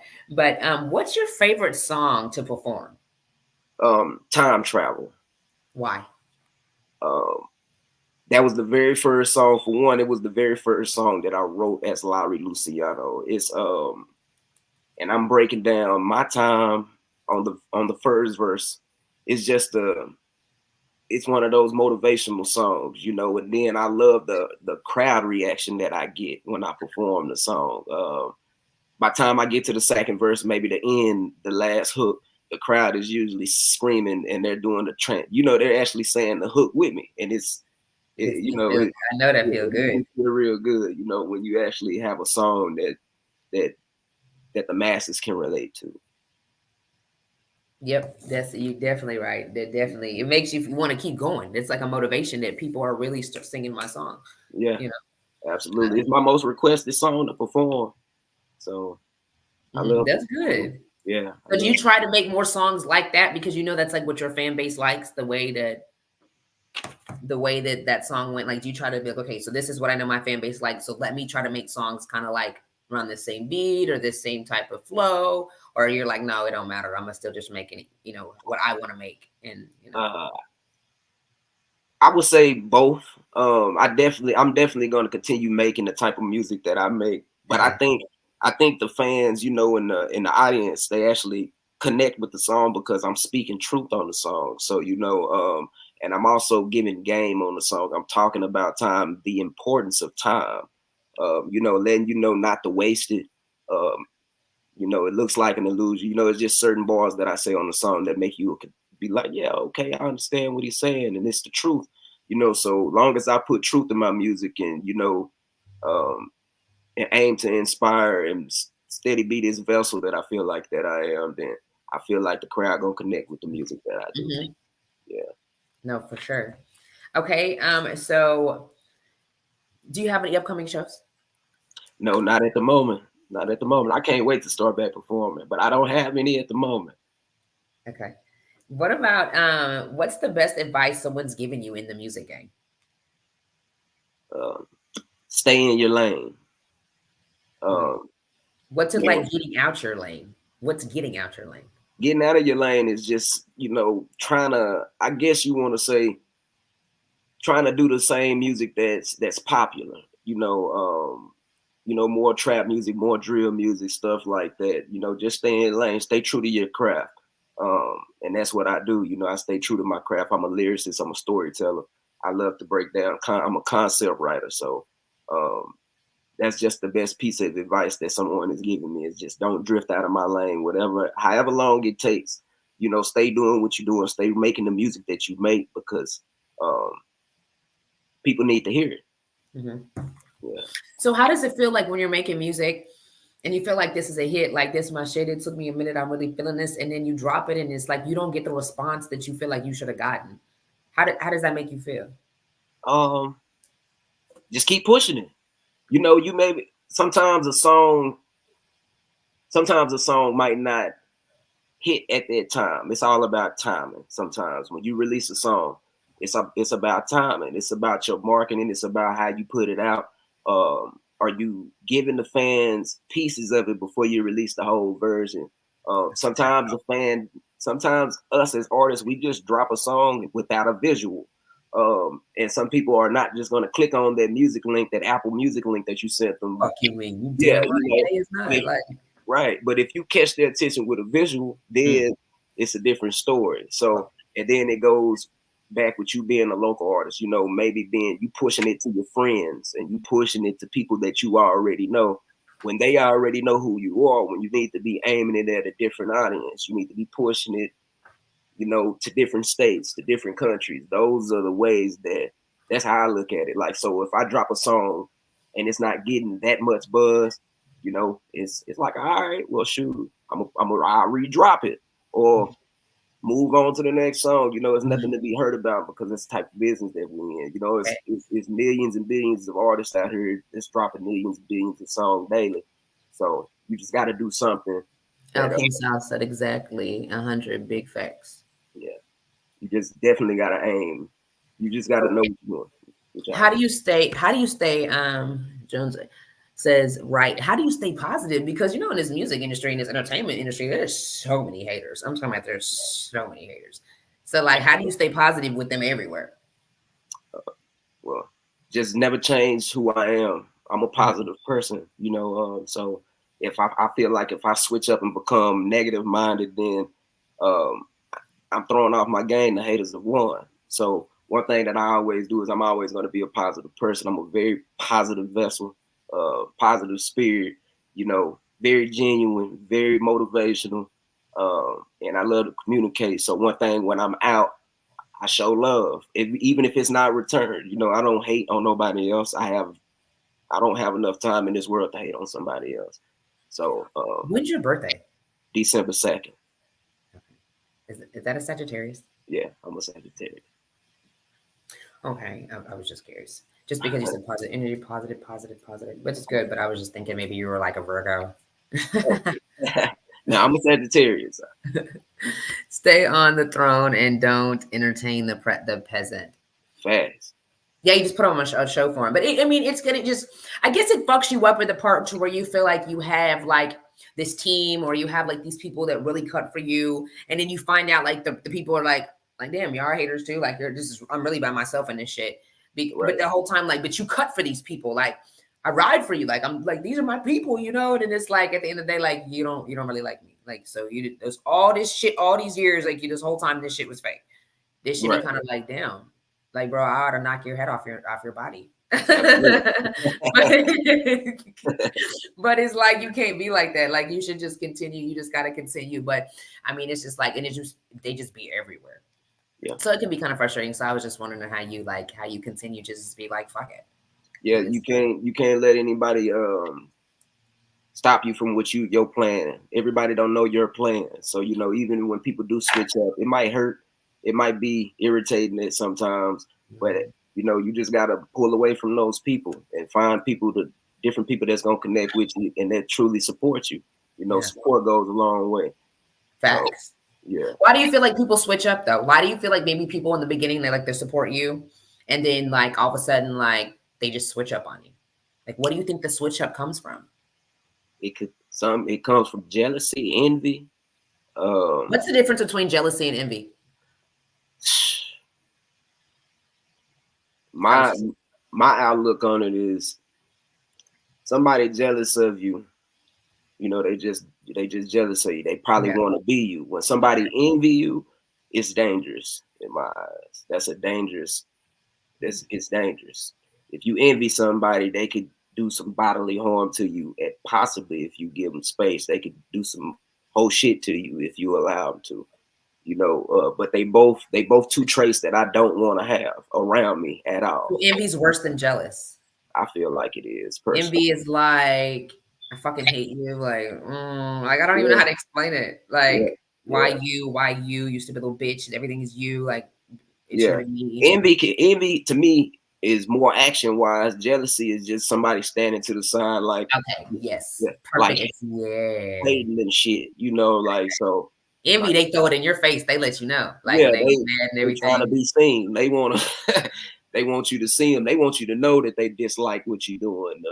They just not supportive. Exactly. They want to see you do good, but it's not better than them. Facts. Right. Yeah. Right. So in the beginning, when a motherfucker's riding with you, they got to be doing good, or they feel like they ahead. And the minute they get behind, or they losing the race, it's not supposed to be a race, but it's got to be in their eyes for them to get upset. It's crazy how people are in life. And it's like, you don't know what I did to get here. You don't know what I've gone through. Like, it may not be your time to clap. You fucking got clapped 2 weeks ago. Like, can I get a clap bravo too? Right. Like, fuck. Like, that shit is so annoying. But you're going to go clap bravo to the homeless person down the street, but you can't clap bravo for me. Hey, I don't like that. That's how some people are. And I just charge it to the game. You know, you charge it to the game and you keep moving. Don't let nobody knock you off your path to greatness. No, for sure. No, for sure. For sure. Okay. So do you have an age limit of where you're saying you're going to just stop doing this music? Like, if you don't make it, or you're not where you want to be at a certain time, are you going to be like, I'm not doing this anymore? No, I didn't start writing music to become famous or to even make money off of it. It was actually something that I just fell in love with doing. Like I say, it's an escape for me. So if I don't blow up with the music, I don't see myself stopping it. I don't give myself an age limit on it at all, you know. So it's just, I actually love it. It's something that I do like from the heart. So, you know, I'm not looking for fame. I would love to make a living off of it and be able to pay my bills and do what I need to do when it comes to music. But, you know, if I'm not really big on, you know, just like, if I don't make it, I'm going to stop. I'm going to give up. Like, no, because that's not how, sometimes you'll never know. Like 2 Chainz didn't become famous until he was in his 40s. So you never know. You never know. So if you give up when you're 33, like I am now, if I give up now, I might be taking away my fame. You know, you never know. And you've been working all this time, and then it's like I stopped, and you never knew. God was like, it's right here. Right, your door. All I wanted you to do was give me 2 I'm more looking years. at the peephole, and you Right. decided to go. Exactly. You want to cover that motherfucker up? No. Right. Yeah, I definitely feel you on that. Yeah. Okay, so we're gonna kind of switch the just a little bit, and I kind of want to go into the whole topic of what happened. You guys shot, huh? No. Actually, I got into a wreck. Okay. I got into a wreck, and I wasn't able to feel my hands like that at first. It went from my hands to my legs, and I slowly lost my ability to walk and stand up. I would take a step and would fall. It was a very scary situation. You know, it was serious. I went to Methodist 3 or 4 times, and they just gave me medicine and sent me home. Was telling me it was nothing serious like that. But when it got to the point where I couldn't walk or stand up without using a walker, I just went to a different hospital, and I ended up going to Parkland, and Parkland let me know that, you know, they did an x-ray on me. Then they admitted me into the hospital. Then they did an MRI on me, and they showed me that my bone was pushing up on my nervous system, and it was causing my nervous system to completely shut down. So I couldn't stand up or anything. So they had to do an emergency surgery on me and remove a bone out of my neck for me to be able to walk and move. And you was trying to tell them people when you was going there every fucking day that something was wrong. Exactly. Now, what happened when the wreck happened? Were you driving? Was somebody hit you? You hit them? Yeah, I was driving. I was actually leaving Quick Trip and trying to come out the entrance, and somebody hit me from the side, and my head hit the windshield. And when it happened, you know, I thought when the wreck happened, right when the wreck happened, I thought I was paralyzed because I couldn't feel my body. And I finally I started getting feeling back in my left hand, and I was able to get myself out the car, and everything just transpired from there. You know, I went home. Well, I went to the hospital, and they sent me home. You know, right after I left, they just pretty much gave me an x-ray to make sure I didn't have a concussion. You know, it was just minor shit that they did for me when I was at Methodist. You know, they really, to me, they didn't try to help the situation at all. You know, I know they probably used to having people come in and out of there, but they wasn't trying to help the situation at all. Yeah, like so. And I finally got up and went to Parkland, and when I made it to Parkland, they let me know that it was a very serious situation that I had going on, and if I wouldn't have made it up there probably within the next 48 to 72 hours, I probably wouldn't have been able to walk again. So when I made it, so yeah, they had to do emergency surgery on me. I was in the hospital for 4 or 5 days before they released me, and yeah, they had to remove a bone out of my back, out of my neck here. It was pushing down. Did they put you to sleep? Yeah, they definitely put me to sleep. They definitely put me to sleep. Yeah, it was crazy, you know. So I lost maybe 18 to 20 pounds in 4 days when I was in the hospital. So, you know, the whole time that I've here lately, that's what I've been doing. I've been going through my recovery process. I'm able to walk again. I'm able to move around, stand up, use my hands. You know, I still got time. They told me it was probably going to take 1.5 years full recovery time. I probably don't need to do any work like that. So, you know, as a man alone, you know, being told you can't work or you don't need to do anything like that, it could be mentally detrimental to you. So lately, I've just been finding myself. I've been in the graphics, and I do graphics. You know, I direct. I was in school for film and entertainment at Media Tech. And when I got in the wreck, I had to leave school and everything like that. So I'm looking forward to going back to school to get my degree in film. But yeah, the situation is crazy. It was crazy, but you know, I'm alive and I'm here. I'm able to move. So, you know. So how long have you been out, like in recovery? I had surgery on November 12th. Okay. So since November 12th, they released me, I think, on the 17th or 16th or the 17th. And I've been in recovery since. You know, I'm supposed to start physical therapy maybe within a few weeks, just to help the extra pain that I get when I go to sleep. But you know You what's just take pain medicine? yeah, I take 3 different medicines right now. It sucks. Like having to take the medicine. I don't know if it's, you know, for life, but I have nerve damage now. So, you know, Oh, nerve damage. yeah, I have nerve. Where the fuck is those people that did you sue them? Did you find them? They just ran off. No, it wasn't in the situation. It just was. Even that situation was crazy. Like, I'm actually getting with somebody with an attorney or a lawyer or something to get ready to sue Quick Trip for the way I was handled after the wreck by the security guard that worked on the inside. Like, yeah, it's a sticky situation because even after I got in the wreck, the guy that hit me from the side, he had his grandson in the car. So he claimed he didn't see me. Of course, who wants to run into each other? You know, nobody wants or is trying to wreck out, you know. So but when I got out, he treated me real bad. Like he put me in handcuffs right after I got out the rig, walked me to the inside of the back of the Quick Trip and set me down. It made me sit there to the ambulance came. And the only reason that he let me go is that I had to call my people, and my people came up there. He was a real cop, or he was just a security? No, he's a security guard. What? Yeah. And I couldn't feel my hands or feel my arms then. And then when he put the handcuffs on me, it just made it worse. It made it worse, exactly. Like, yeah, so it's crazy shit. Made it through though. Yeah, testimony, dope ass testimony. Yeah, and what's crazy is the week before I went in and had surgery, I got a good friend by the name of Imagine. He had threw a showcase downtown, and I was performing at the showcase, and my legs and stuff was going out at the showcase, but I still went, you know, because I love music that much, right?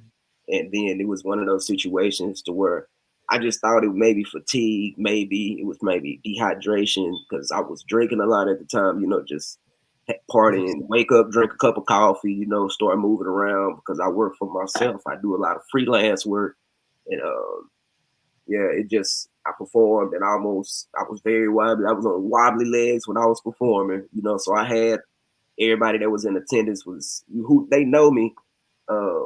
They was kind of concerned, but you know, I thugged it out. I made it through my set, and you know, I just didn't want to let a good homie of mine down by backing out of him at the last moment. So I just made sure I did my set first, and then I went to the hospital. You know, so oh, look at you, dedicated. Super dedicated. But you was in pain, weren't you? The whole night. I was I gotta sit down and perform. Yeah, the whole time I was there, I sat down the whole time until I got on stage. And then once I got on stage, I think I was probably there for maybe another 10 minutes, and then I left. You know, because I couldn't do it. Yeah, I couldn't do it. Oh my gosh. Okay, so when did you get into like making graphics? Like, I know at 9 too. No, I actually recently got into I wish I would have got into it at that age. I'd probably be super dope with those. I got into making graphics, I want to say, in 2020. So it was here recently. And you know what? The reason I got into making graphics is this right here. I got tired of asking people to tell me that. Man, I got tired of asking people to help me make graphics. I got tired of reaching out to people. Look at the prices that people give. Some of the prices is out the like, come on. Man, some of these people prices are ridiculous. Fuck like, and then for the price that they give you, the quality don't even match it, you know. So it's just they want to talk about it's the time they put in. We'll move faster. Right. Give me a better product. Shit. That's how I feel like, yeah. So I got tired of asking. And then, you know, when I'm doing music, so I was always reaching out, trying to figure out who can help me with my music covers, and stuff like that, single covers and stuff like that. And, you know, I just said, fuck it. And one day Did it take you a long time though? Because you like do it all. Yeah, it took me a while to start learning Photoshop, but I've always had the creative mind. I'm a creative. Like I love to create. Like so when I'm sitting out, that's what I do all day now. Being so So Photoshop's a whole different. So on Photoshop, you can do flyers. you can do everything on Photoshop. You can build a flyer, you can build a website template, you can build business cards, you can build pretty much everything that you're looking for. Like the template that you have right here for you can do all of that on Photoshop. What the fuck? Yeah. Shut up. Okay, I gotta go get that. But it didn't what Photoshop that you got like gotta pay for it every month. Like it's something so like so you gotta Absolutely. be using that motherfucker. Yeah, I just need to buy shit. Like I have so much shit that I just sign up for. And then, you know, like every month you wake up and it's like $150 on all these little fucking apps that I just signed up for. And I'm like, I ain't used these bitches not one time. This shit is what it's taken is taken. You know, I ain't got time to call them folks back for all that shit. It's fine. That's me. I'm not gonna lie to you. That's me. I do the exact same thing. I hate that shit. I'll sign up for and be like, okay, this might be cool. Look, I'll sign up for a free trial in a heartbeat. You gonna give me a free trial. Fuck you, me. And then I'm gonna try my hardest to make sure I set that date to cancel before the motherfucking first. You know what I'm saying? I need to get everything done within 7 days. Right. But most of the time it doesn't happen, and they get that $39, $50 out that month. I'm like, damn. So how much is Photoshop? It's kind of I think it's like $26.99 a month. Oh, that ain't bad. If you just want Photoshop alone, but if you pay for the whole Adobe. Adobe. Yeah. So what's the whole thing like? Would this come in here too?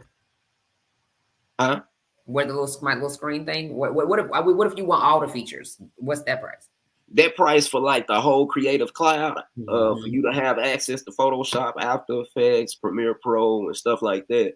I think it ranged from $65.99 to like $86.99. It just depends on how they feeling, I guess. So yes, I guess what I'm gonna say and how I'm feeling, because Lord. Like, okay, that's not bad. So Photoshop is not like most of these shops. It's really kind of intense, I hear. How did you learn how to work that motherfucker? Because you already, you know, paying for it every month. Now you're trying to learn how to work it and you don't know. Did it come with instructions? No, I mean, I think it do come with like instructional videos, but I'm not the type to watch the instructional videos on the actual app, because I like to dive in and get dirty with it. Because if I'm learning from scratch, then I'm teaching myself everything. Now, don't get me wrong. I do go on YouTube and look at some professionals. You know, YouTube University teach you everything. Everything. Like, so I go on YouTube, but when it comes to it, it's just about time and dedication and having a vision for what you want to create. You know, so that's pretty much what I do. I come up with. How long have you been doing it? Like even like everything on Photoshop? Yeah, about 4 years now. Oh, that ain't bad. Okay. Yeah. So were you nervous the first time you start making stuff to put it out? I was. I still do get nervous, you know, when it comes to my graphics. You know, I don't get nervous when it comes to releasing music because I'm comfortable with that. I'm still getting comfortable with releasing my graphics. I have a lot of graphics that I have not even put out yet, and I feel like people would love them. I recently started a clothing line that I'm working on. It's called Forever Famous, and I do a lot of graphic T-shirts. So, you know, I have a bunch of crazy graphic T-shirt designs that I know for a fact people will wear, but it's like I don't want to put the images out, for one, because I don't want nobody stealing the ideas. You gotta get it patented. Yeah, you definitely gotta get it patented. Yeah. Then you're worrying about copyright. You know, you using people pictures and stuff like that. People coming for you maybe because you're using their pictures and stuff like that. So I just I just really like to sit in front of the computer and create, you know, whatever I can create. Okay. Very bad. Okay, so do you like teach people how to use it? Like, would you teach people how to use it? Somebody came to you and be like, hey, can you give me classes on how to use this? Or do you be like, yeah, but it's gonna be a fee?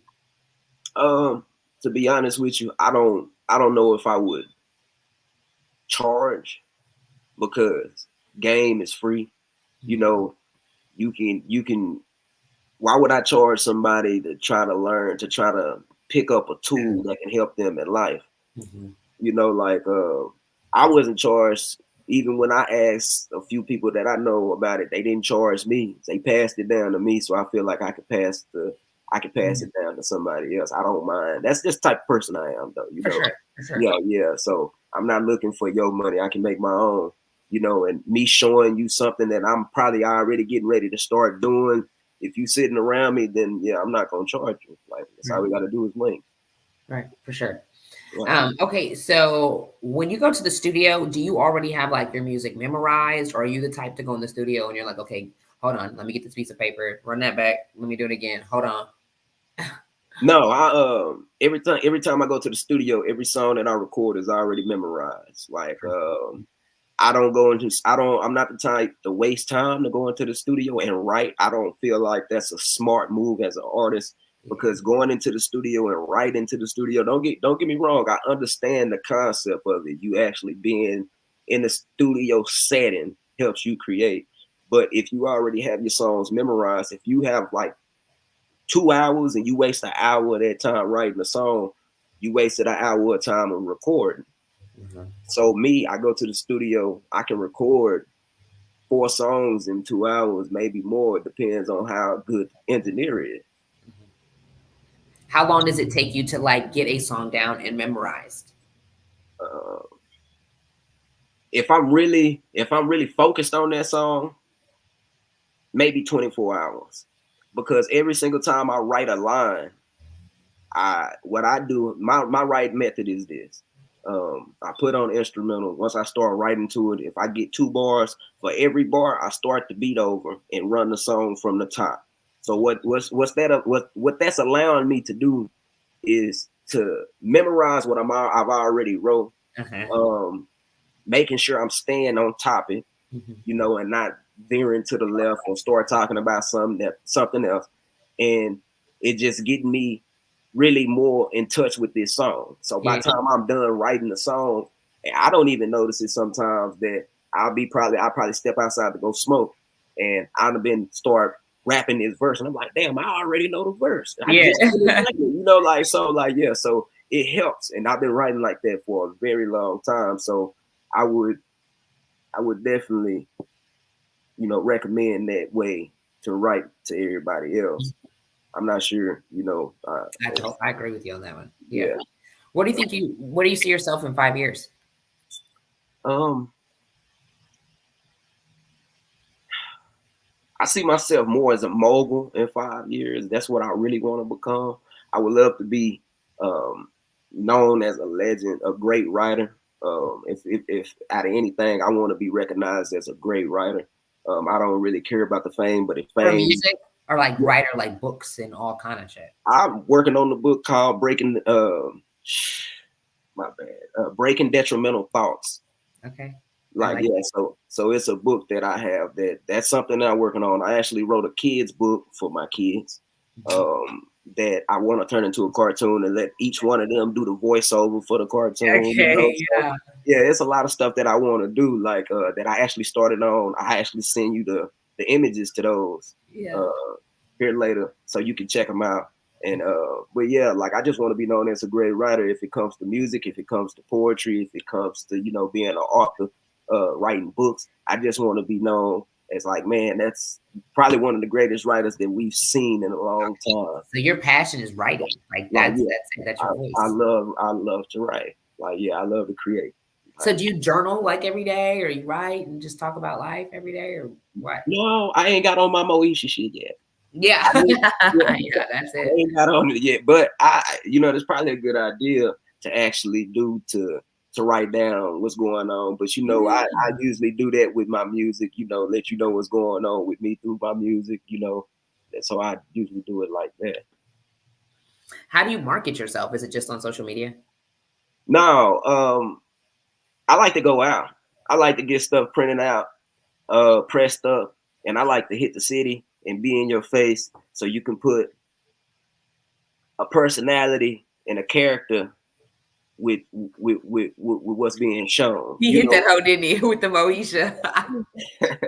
So I love that. Like, so when I released my very first album in 2020, it's called The Ghetto Blues, and I released it on my mom's birthday, which is October 30th. I love your titles. Like, I love the titles of everything that you've thrown out so far. Yes.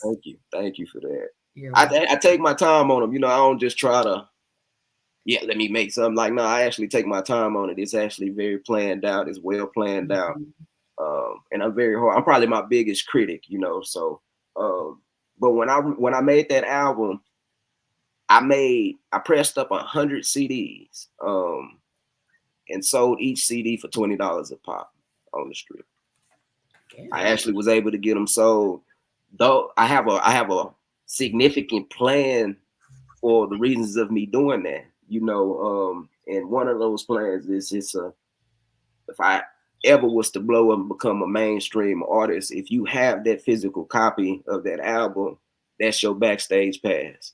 That's all you got to bring, because it's 100 of them. It's only 100 of them. So if you have the physical copy of the Ghetto Blues, then that's like your lifetime pass to get backstage and to start kicking it with Lyre, and you know, it's like for a fan club thing. So, and I was actually able to sell every single one of them. I was surprised. I was going to ask you, how did you set, like, so okay, you sold them to people that you knew, or like you just went up to people and were like, hey, you want to check out my music? It's $20. You know, to get $20 out of somebody, you know what I'm saying? You know, there ain't no just, can I get $20? I'm having a song out, like $20. So I'm really trying to see how you got the $20 out of people. It's just people you knew?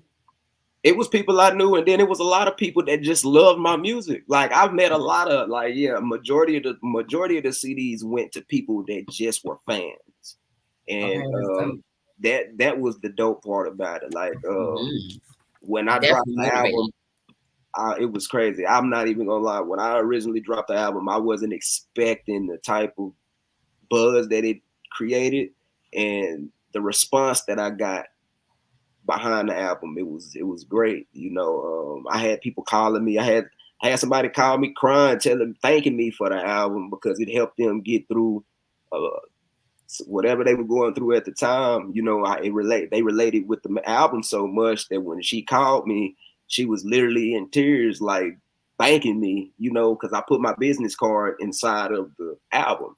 Oh, so if you bought the album, you could literally open the album and you will see my business card. My business card had my personal number on it. So what I was doing is it had my personal number on it and it had my business line on the other side. So people was texting and people was sending me, you know, pictures with the album and stuff like that. It was a cool experience. So, you know, it was just something that I was testing out. So what made you stop doing it? Nothing. I think that was just the plan that me and the camp came up with at the time, was just, you know, let's do a limited amount, because it's a move that I pulled from Nipsey Hussle, the way he did his album. Like, you know, I think he pressed up maybe 1,000, 100, or I don't want to get the number wrong, but he only had a limited amount of albums that he pressed up, and he sold them maybe for like $1,000 to $10,000 a piece. And he sold out of those albums, you know. So I feel like as an upcoming artist, if I could get somebody to buy my album for $20, when the next album comes, how much can I sell it for? It's a good body of music. And you started off right with that right price. Like, motherfuckers be out here talking about I'm just gonna sell it for $1, you know, $3. You know what I'm saying? You hit there. That's why I said 20. How did you do that? Yeah. $20. If you can get somebody to buy your music for $20, it was 16 songs. So I feel like if you wanted to hear some good music, it's timeless music. In my personal opinion, of course, you're supposed to have that type of confidence about your product. But when you Did you give them a little sample first on the phone? Like, let me give you a little sample real quick. Yeah, to the people or I had them at my shows too. So if I performed, once I got off stage, if it was somebody new that became a fan to me, I would just present that album to them. Like, well, here's the full album, and they would buy the album, you know. So it was dope. Like, I never undercut myself when it came to the album. I always was like, nah, it's $20, you know, like, so. Yeah, I need that. Not $11.50, 20, yeah. not $19.50. $18. I need you to cash at me the other $2. Like, what if they was like, I really want the CD. I support you, but I don't got the other $2. You gonna have to check me out on. You gonna have to check me out on Apple Music, brother. Okay, now can they get the whole CD on Apple Music? The whole minus 2 songs. Yeah, so it was 14 songs online, 16 songs. And you did that on purpose for them to get the CD. I did, because the CD actually came with an intro. The intro sets the tone of the album. So if you didn't buy the album, you don't have that intro. And then there was another song that was missing off of there called Lazy. And yeah, you know, it just kind of rolled with the project, but I did all of that intentionally, you know. So like, That's yeah. smart. Yeah. Yeah. Super smart. Okay, so we're gonna transition just a little bit before we get up out of here. Who is your favorite? Who's your hero? Man, my dad is my hero. Okay. So yeah, my dad is my hero. So definitely. If you could live anywhere in the world, where would it be? Probably right now, probably Tokyo. Why? I don't know. I just, you know, I don't know. I just love their culture though. You know, I love culture, you know, so and I love how they move over there, and it's beautiful, you know. How do they move? Discipline, more discipline than America. Yeah. Yeah. What kind of food do they eat over there? I don't know. I'll find out when I get over there. Yeah, you down to eat whatever, huh? Yeah, I ain't just gonna say whatever now.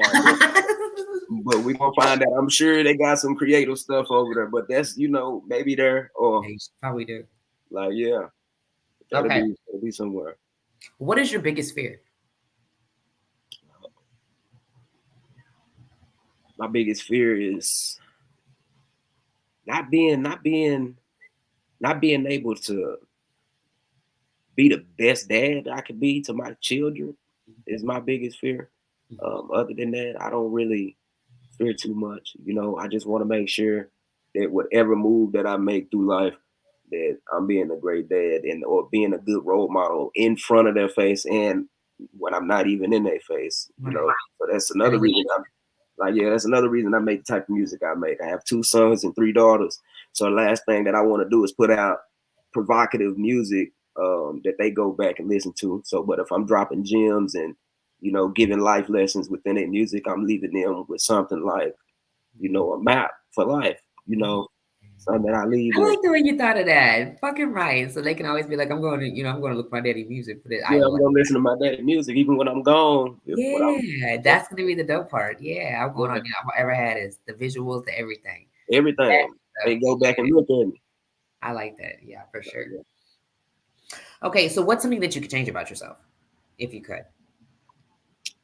If I could change anything about myself, it would probably be,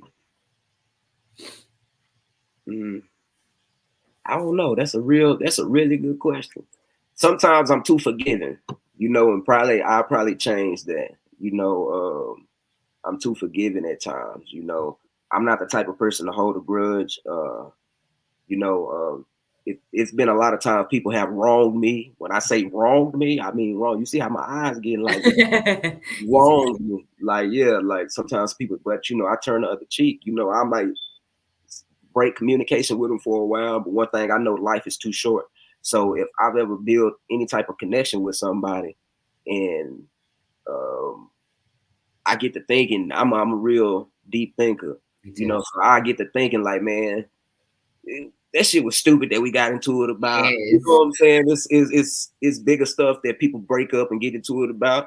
And if I can fix the situation, even if I ain't the one that messed the situation up, I'm gonna reach out to you, you know. Yeah, for sure. And it's up to you to talk to me or whatever, but at least I know I did my part and I can walk away with the conscience that I try. You know what I'm saying? Yeah, for sure. But do you think sometimes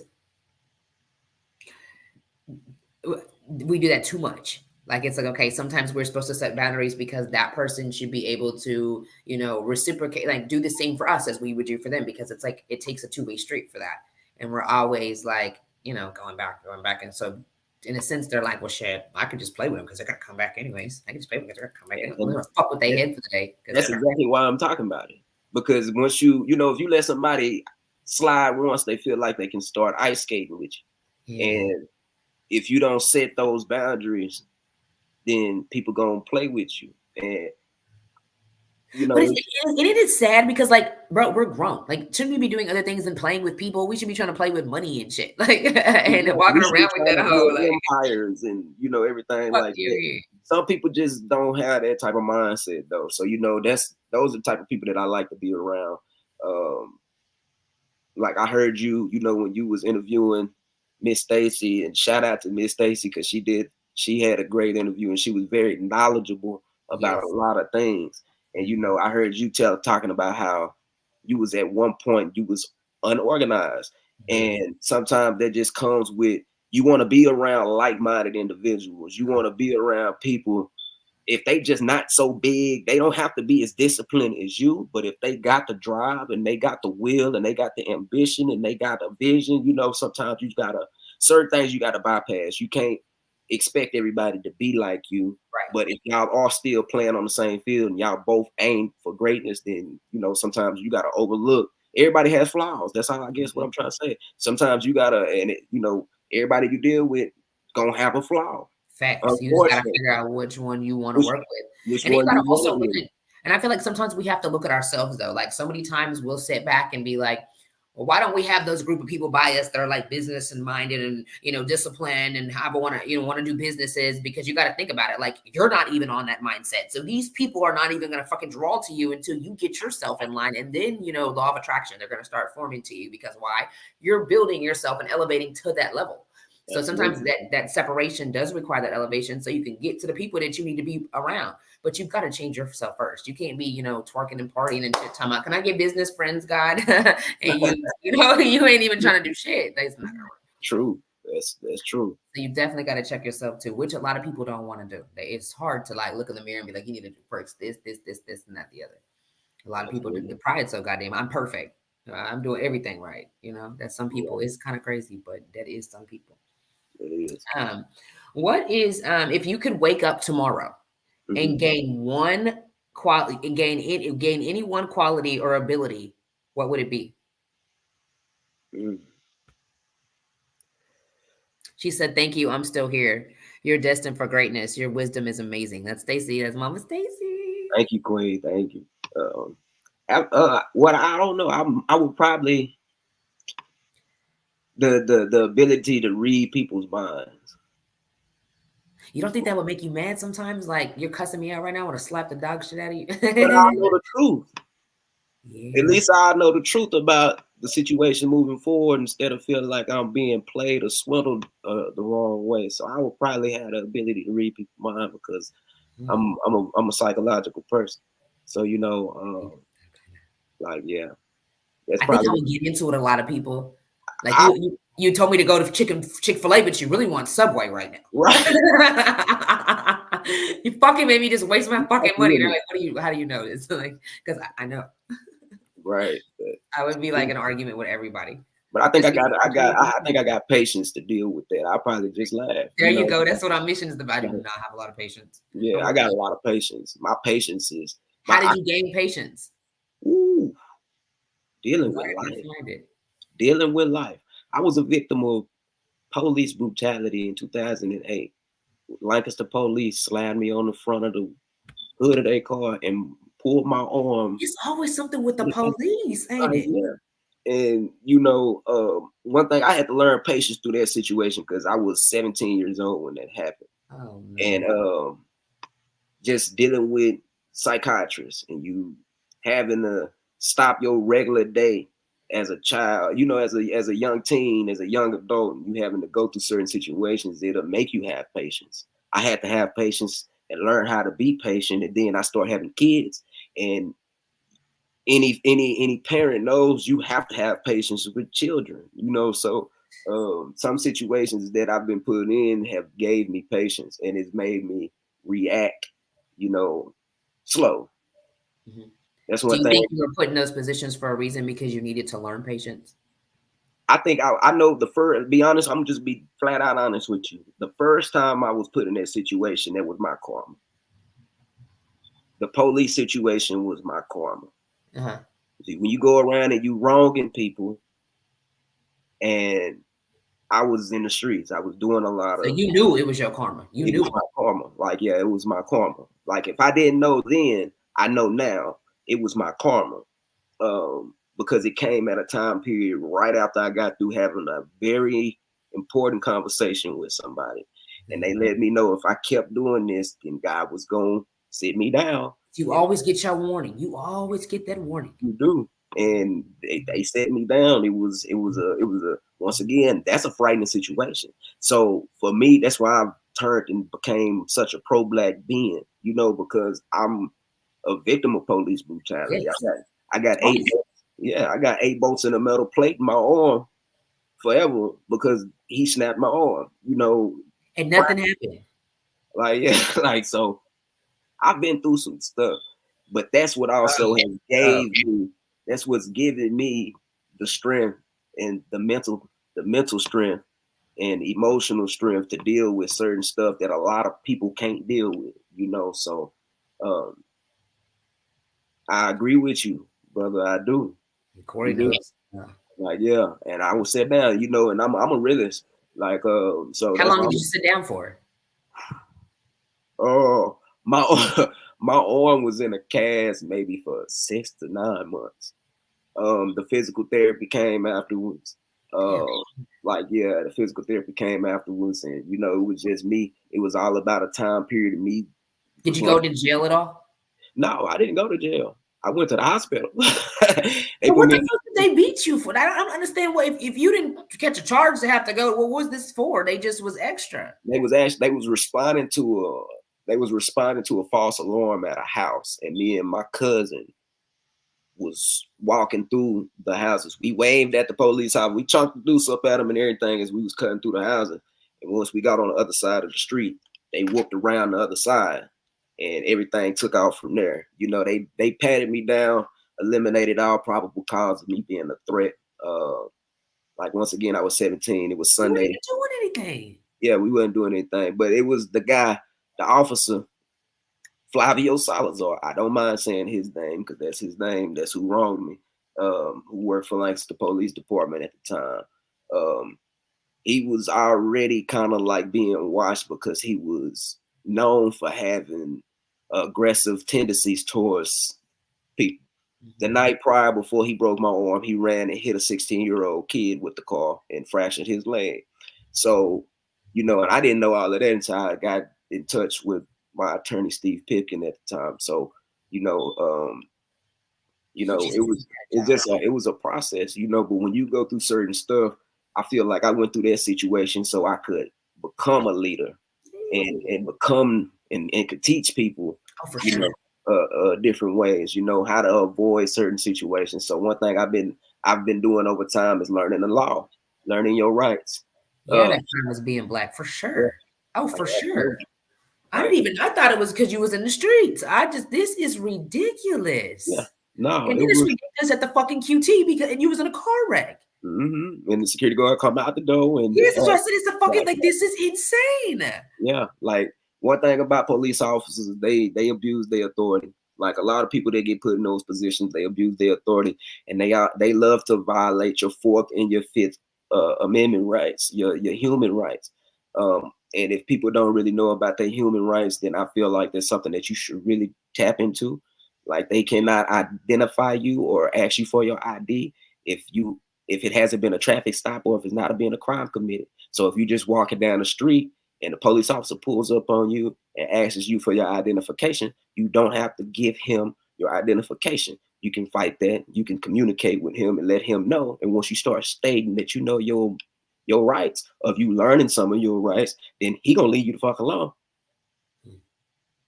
In most cases, it's something that they did teach that test in school.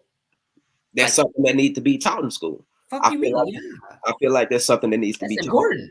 That's very important for you to know that you don't have to give your identification card up. If the law. Just of course, they're not going to teach us the law because, of course, they want us. You don't know.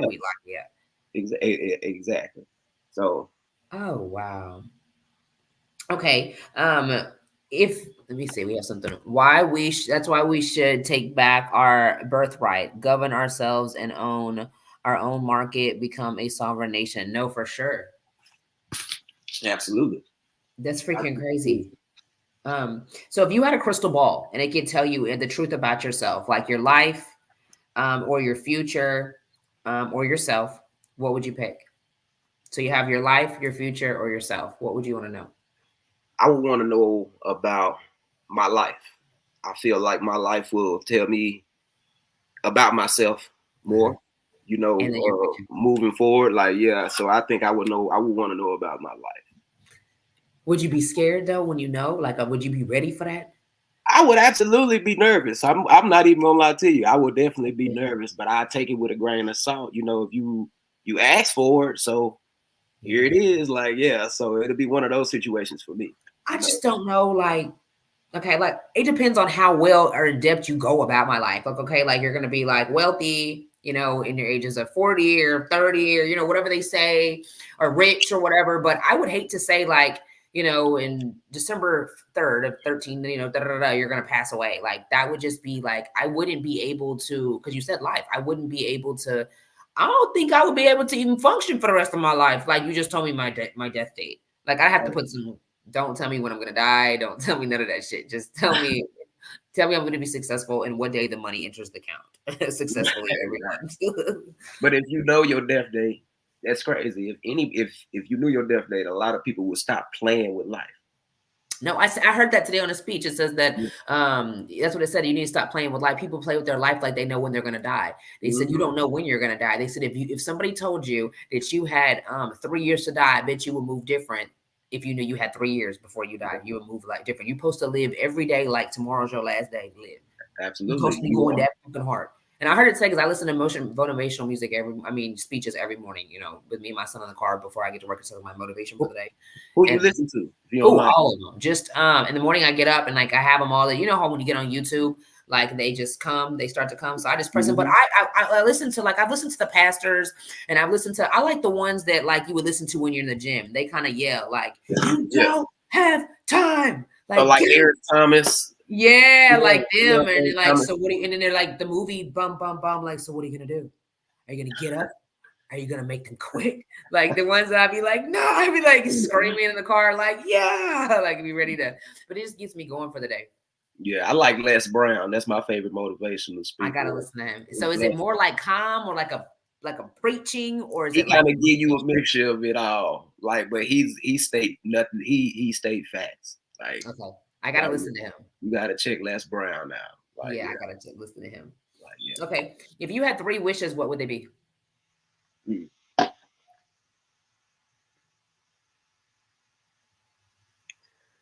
Ooh. I would wish for wealth. Okay.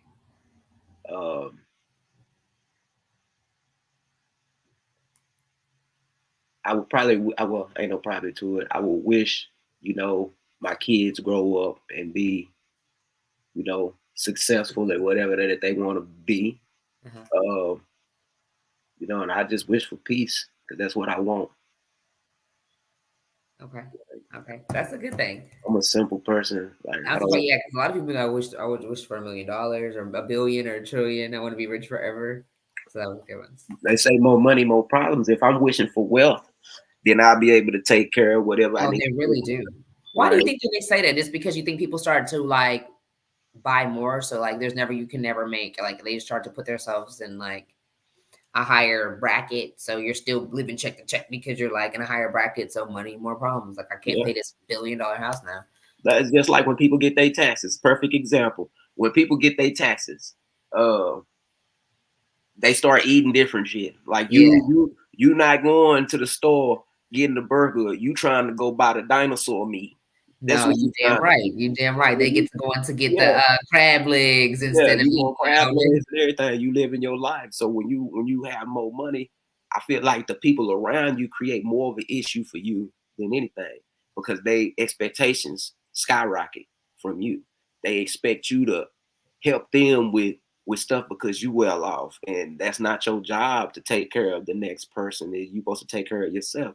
So a lot of people fall out with their friends and they fall out with their family because once they obtain millions of dollars, they just obtain wealth at all. Here you come with your handout. And for the ones that sit there and just give their last and keep giving their last, and they just making that, you know, to I guess for validation. I don't know what you would just continue to give your last, you know what I'm saying? Because you feel like you have to take care of them. So then you end up like not having anything for self because you just continue to just give. Right. It's like, I can't do that. You're going to have to stand on your 10 just like I did. Exactly. I can help you. I can give you a little something. You better flip that motherfucker. I'll invest in you. We can become business partners on something. I'll invest in something that you got going on. And I'm going to show you every step of the way on paper how I did it. I can enroll you in there, you know, exactly how I got to it. But you're going to have to put that work. As long as I'm getting it'll be a small percentage of it. As long as I'm seeing some kickback from it, if I got some money and I got some friends and they be like, hey, man, I got this business proposition for you. Okay, cool. You can keep majority of the pie. But I need my kickback because it's gonna pay me back over time, residually, and it's gonna add to my bank account throughout time too. And you're gonna be set in stone. You're gonna be good. You're gonna be great moving forward. So yeah, I would love to be able to have money to be able to help other people launch their businesses and stuff. I understand how hard it is, and a lot of people don't understand how hard it is. I went to school for business administration and business management. I also took a Powers of Music course, and I've also been to school I went to school back in 2016 at Media Tech for recording arts. And then this past year, I was in school for film, and I love to learn. That's one thing about me. I was to say, damn, yes, for sure. I love to learn. I love to be knowledgeable about certain things, you know. It helps you with what you're trying to do. Now, I don't know everything, so I'm always open to learn from somebody else. Like the correct person. Right. I'm always open to learn from somebody else. So for sure. All right. So before we get up out of here, let's see. Self-knowledge is power, for sure. For sure. For sure, for sure. So before we get out of here, tell everybody where they can find you at. Okay. Y'all can find me on all social media platforms. Everything is spelled the same way. It's Lyre Luciano. It's LYRE LUCIANO. You can find me. You can find my music online. You can type in Lyre Luciano, The Ghetto Blues. You can check out my whole debut album. Part 2. Part 2. This my secondary album will be coming out later on this year, maybe in April. My goal is to drop it in April. And you can check out pretty much everything that I got going on. Like, and you support me, I support back, you know? Yep, for sure, for sure. Well, it was a pleasure. It was a pleasure. Thank you for definitely put me on. Don't forget to send me the motivational, the person. Oh yeah, I'll send you a link to him. Perfect, yes, because I definitely want to check him out for sure. All and right. Keep going. And I'm gonna definitely get in touch with you on those some logos, flyers. I like how you did that. Okay, yeah, do that.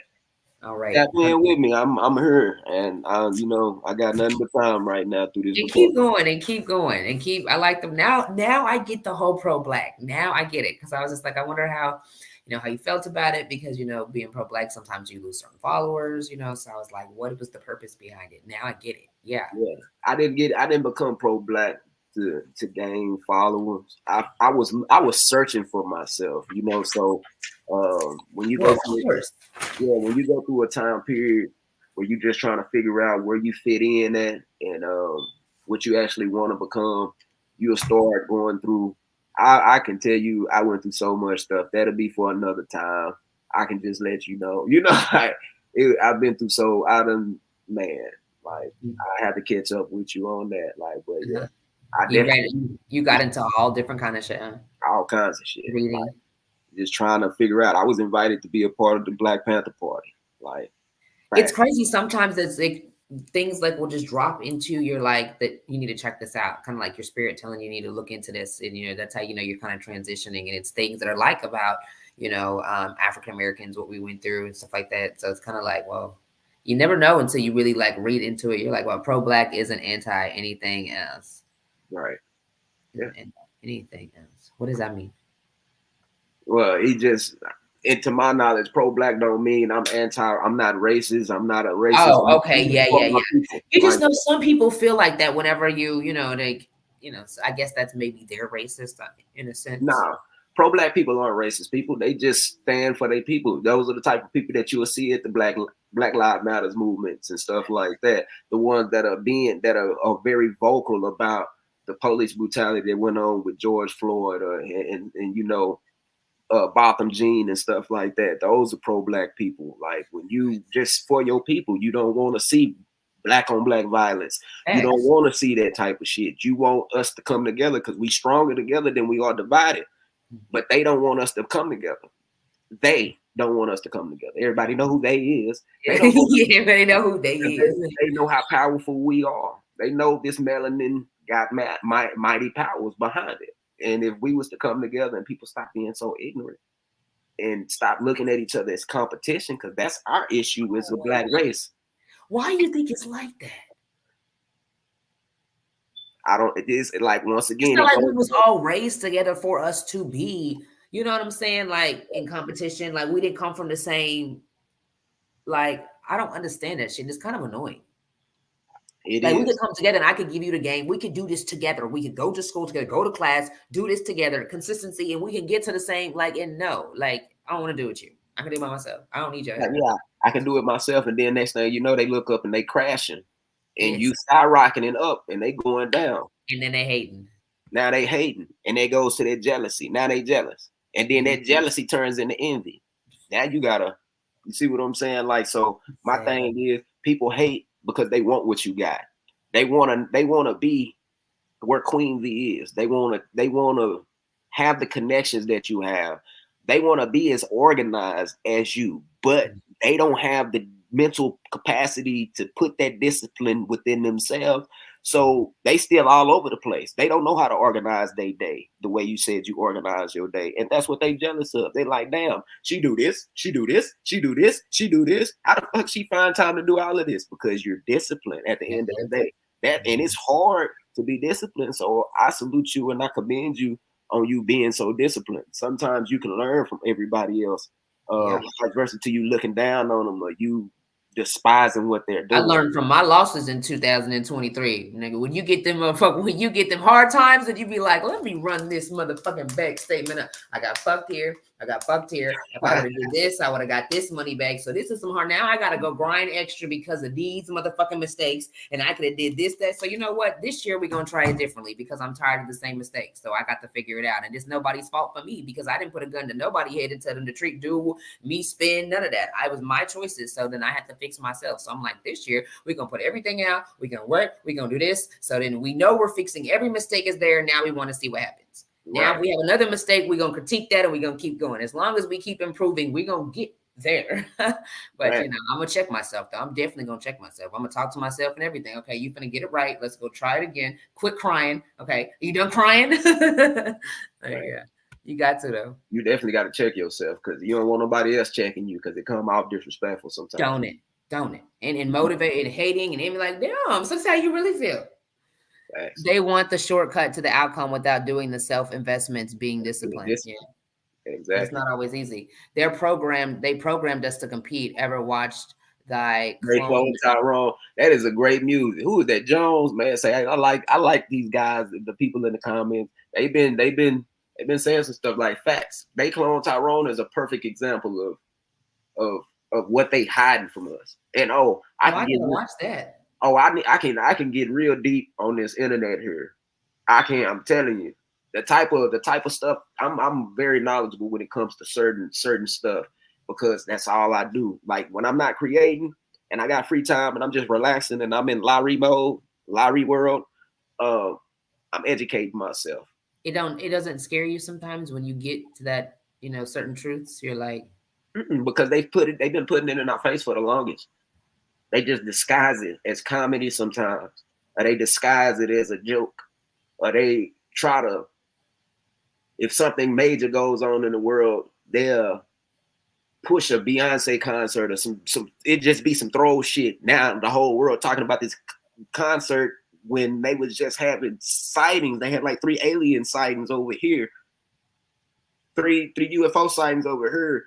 Whatever the case may be, and these be real. This is real shit of people having real footage of this. Ain't nothing fake. This is real.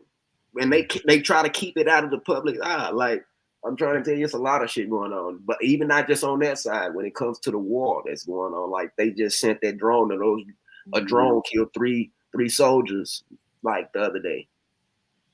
Like, and you don't hear about that, man. That should be the shit that's going viral. You should be paying your respects to the people that's fighting for the country. They don't want us to know. But they don't, they don't want you to know what's getting ready to happen. Why would they? They're gonna try to install fear. Psychological warfare. It's gonna get serious. No, it's already serious. So we need to get some protection. We're supposed to be having protection. Yeah. Have you watched the new movie that they came out that the Obamas produced? Oh, there's a new one. Okay, I need to get on this. That's why they want to keep people's attention span short. Stay woke. Stay woke on me. Like, dang, what's the name of that movie? Because I watched it. You got to watch that. You gotta watch it. I'm definitely gonna send it to you. I'm trying to see. Damn. That's why they want the people keep it. How do they keep our attention span short? You say, how do they keep it? How? Yeah. Like through reels and all this shit on Facebook? Yeah. TikTok. Like, I think over there in China, TikTok, you have a time limit where you can get on and get off of TikTok. Like, I think after like a certain time, you can't be on TikTok over there. That makes sense. That's why he says our attention span short, because everybody's on the internet, just on there. That's all everybody do. And there's nothing on there about what this is serious about life on there. They're not going to tell you. Everybody is looking at, if it ain't drama, it's comedy. It's sexualizing shit, like twerking, porn. If you get on Twitter now, it's more like a porn site than it is like anything. What? Facts. It's more, man. Say it's just they try to keep they don't want you focused on whatever. It's cool that they allowed us to make money off of social media and stuff, but they still shortchanging you with that. Yeah, facts. You better use it to market your businesses if you're smart. Right. And that's the smart thing about it. When COVID happened, it was a blessing and a curse. It gave you time to sit down because you didn't have no job. So if you had a dream or you had aspirations, you was able you had that time to even build on them. And that's a lot of people became very successful when the COVID era happened. Mm-hmm. So, and I was one of them. I started a cleaning business back then. It was a very lucrative cleaning business. I was cleaning residential and commercial properties to the point where I got a contract with Horizon Medical Center. Okay. And it was just, but those are the things. If the world wouldn't have paused like that and got shut down like that, I had that opportunity, I don't think I would have got that opportunity. Right. Yeah. No, for sure. I'm trying to figure it out. Yeah, I think so too. Because then when they did that, that's what I think when I got my life insurance license and I started going into sales and injury, but I never would have went into that if if it wasn't lucrative that year for me to be able to study and get you damn right. So yeah, but it was a curse in some ways too, because we paying back for it now. Oh yeah. That's because they got to catch back up with all the money that they lost. Facts. And it's ridiculous. Yeah. And it is. I think we all knew though. At some point, everybody was like, we're gonna have to pay this back in some type of way. Nothing's free. Yeah, it's true. Shit. This is true. That's why, Trump came into the office and helped. So he's running for president again, right? He's running for president again. Do you want Trump in office? Do you want Biden in office? Trump was helping people. Biden has not helped nobody. Yeah, I would have put Trump. Biden can take his ass on. Yeah, it's been horrible. It's been a very horrible run for the man. Man hasn't done nothing. Yeah, he did shit. Motherfucking grapes is $70 fucking. The fuck is you doing? I'm not, so if you get on a political scale, then yeah, we can go there too. Like, I think he was a good presidential candidate. His mouth got him in a bunch of shit. Trump's mouth got him in a bunch of shit. Yes. But I think he was perfect on business. He told the truth, but his mouth was, but he just look, it's business. Yeah. I don't like you motherfuckers. I don't like you motherfuckers, but it's business. Right. Biden got to go, then showed Kamala to get on our side. Right. Didn't want to go, man. Look, because he got the black woman. Like, man, look, don't nobody care about that because she ain't really for us either. No, she's not gonna win. Like, no. So, what y'all think Trump's gonna win again? I think he is. Me too. I think he is. Like, and I mean, if he don't win, then I mean, Biden. I don't think Biden's coming back. I don't think Biden. I hope Biden don't come back. I'm gonna want to know, like, who the fuck, like, really? Yeah, if Biden come back, then groceries ain't never been so high. I don't know if it's because of Biden, but damn. Right. Ain't that funny how we blame it all every time something happens with gas prices? Like we blame it on the president. Yeah. Yeah. But like, you know, they don't even get to run it. I'd take Trump again. Facts. I would too. And you done got used to him, so you know he got a crazy mouth. So just let him have his crazy mouth, but he gonna help the situation. He exonerated a few people. He was helping people get out of prison, and we was overlooking all of that. Yeah, for sure. You know what I'm saying? So that's who you need. Yeah. All right. Well, okay. So tell everybody you had caught me. I was okay. Sorry, you had caught me, and I had to stay on a little longer. They just brought me into like, okay, let's talk about it. Oh no. But anyways, it was a pleasure. And tell everybody where they can find you at one more time. You can find me on all social media platforms, Lyre Luciano. Everything is spelled the same. It's LYRELUCIANO. I'm on Facebook, Instagram, YouTube. You know, I'm pretty much on all social media platforms. And yeah, you can check out my music. I hope y'all check out my music. I hope you enjoy the music, hear the message within the music, see where I'm coming from. You'll be able to pick my mind and get to know me a little bit more on a personal level if you listen to the music. So if you tuned in, I appreciate y'all staying, commenting. Shout out to Jones, Corey, everybody that's been commenting. Shout out to Miss Stacey that came first, and shout out to you, Queen, for having a great interview with me. I appreciate you, you know, taking out your time and sitting it out to the side just to interview me because this is my first interview for my surgery. So yeah. Oh, yeah, it was great. Yeah, but yeah, you have a great night, and you know. If you need help with anything, graphics wise, you know, media wise, I do it all, you know, creatively. So, you know, tap in with me and I'll be sending you those links. All right. Do it for sure. All right. All right. Take care. All right. Peace. Bye. All right. Good night, Jones. All right, you guys. Thank you for tuning in and staying extra because, you know, we were supposed to be off at 10, but it's 11 and we up still. So I do appreciate you guys tuning in. Don't forget to be great, you guys. Manifestation is key. Consistency is key. Believing in yourself and just staying focused, letting not any energy around you, negative, you know, letting anybody's energy around you bother you, okay? You can have negative energy. So people can be positive one day, negative and positive. Like, just stay focused. And like, just sometimes you just have to let everybody out of your life and just stay fucking focused and get to the motherfucking bag. Get to the motherfucking, then you can go back and get them. You can get, if you want to. You know what I'm saying? But you got to save yourself first, period. All right, you guys. Hi. All right, you guys. Anyways, don't forget. Okay, so my next show will be airing live February the 15th. I let you guys go ahead and like enjoy your you know, what is it, Valentine's night. So I moved it to Thursday so that you guys could tune in with me. I have two dope special guests. One, she is fucking bomb as fuck. She was in the DFW Cypher. I mean, she's so cute. Oh my gosh. And then I have another one, and he is an artist, but he's a writer. He just does a whole bunch of other things. So you guys stay tuned. It's going to go on at 8 p.m. Grab a cup, and it's definitely going up. And have a good night. All right. We are out of here.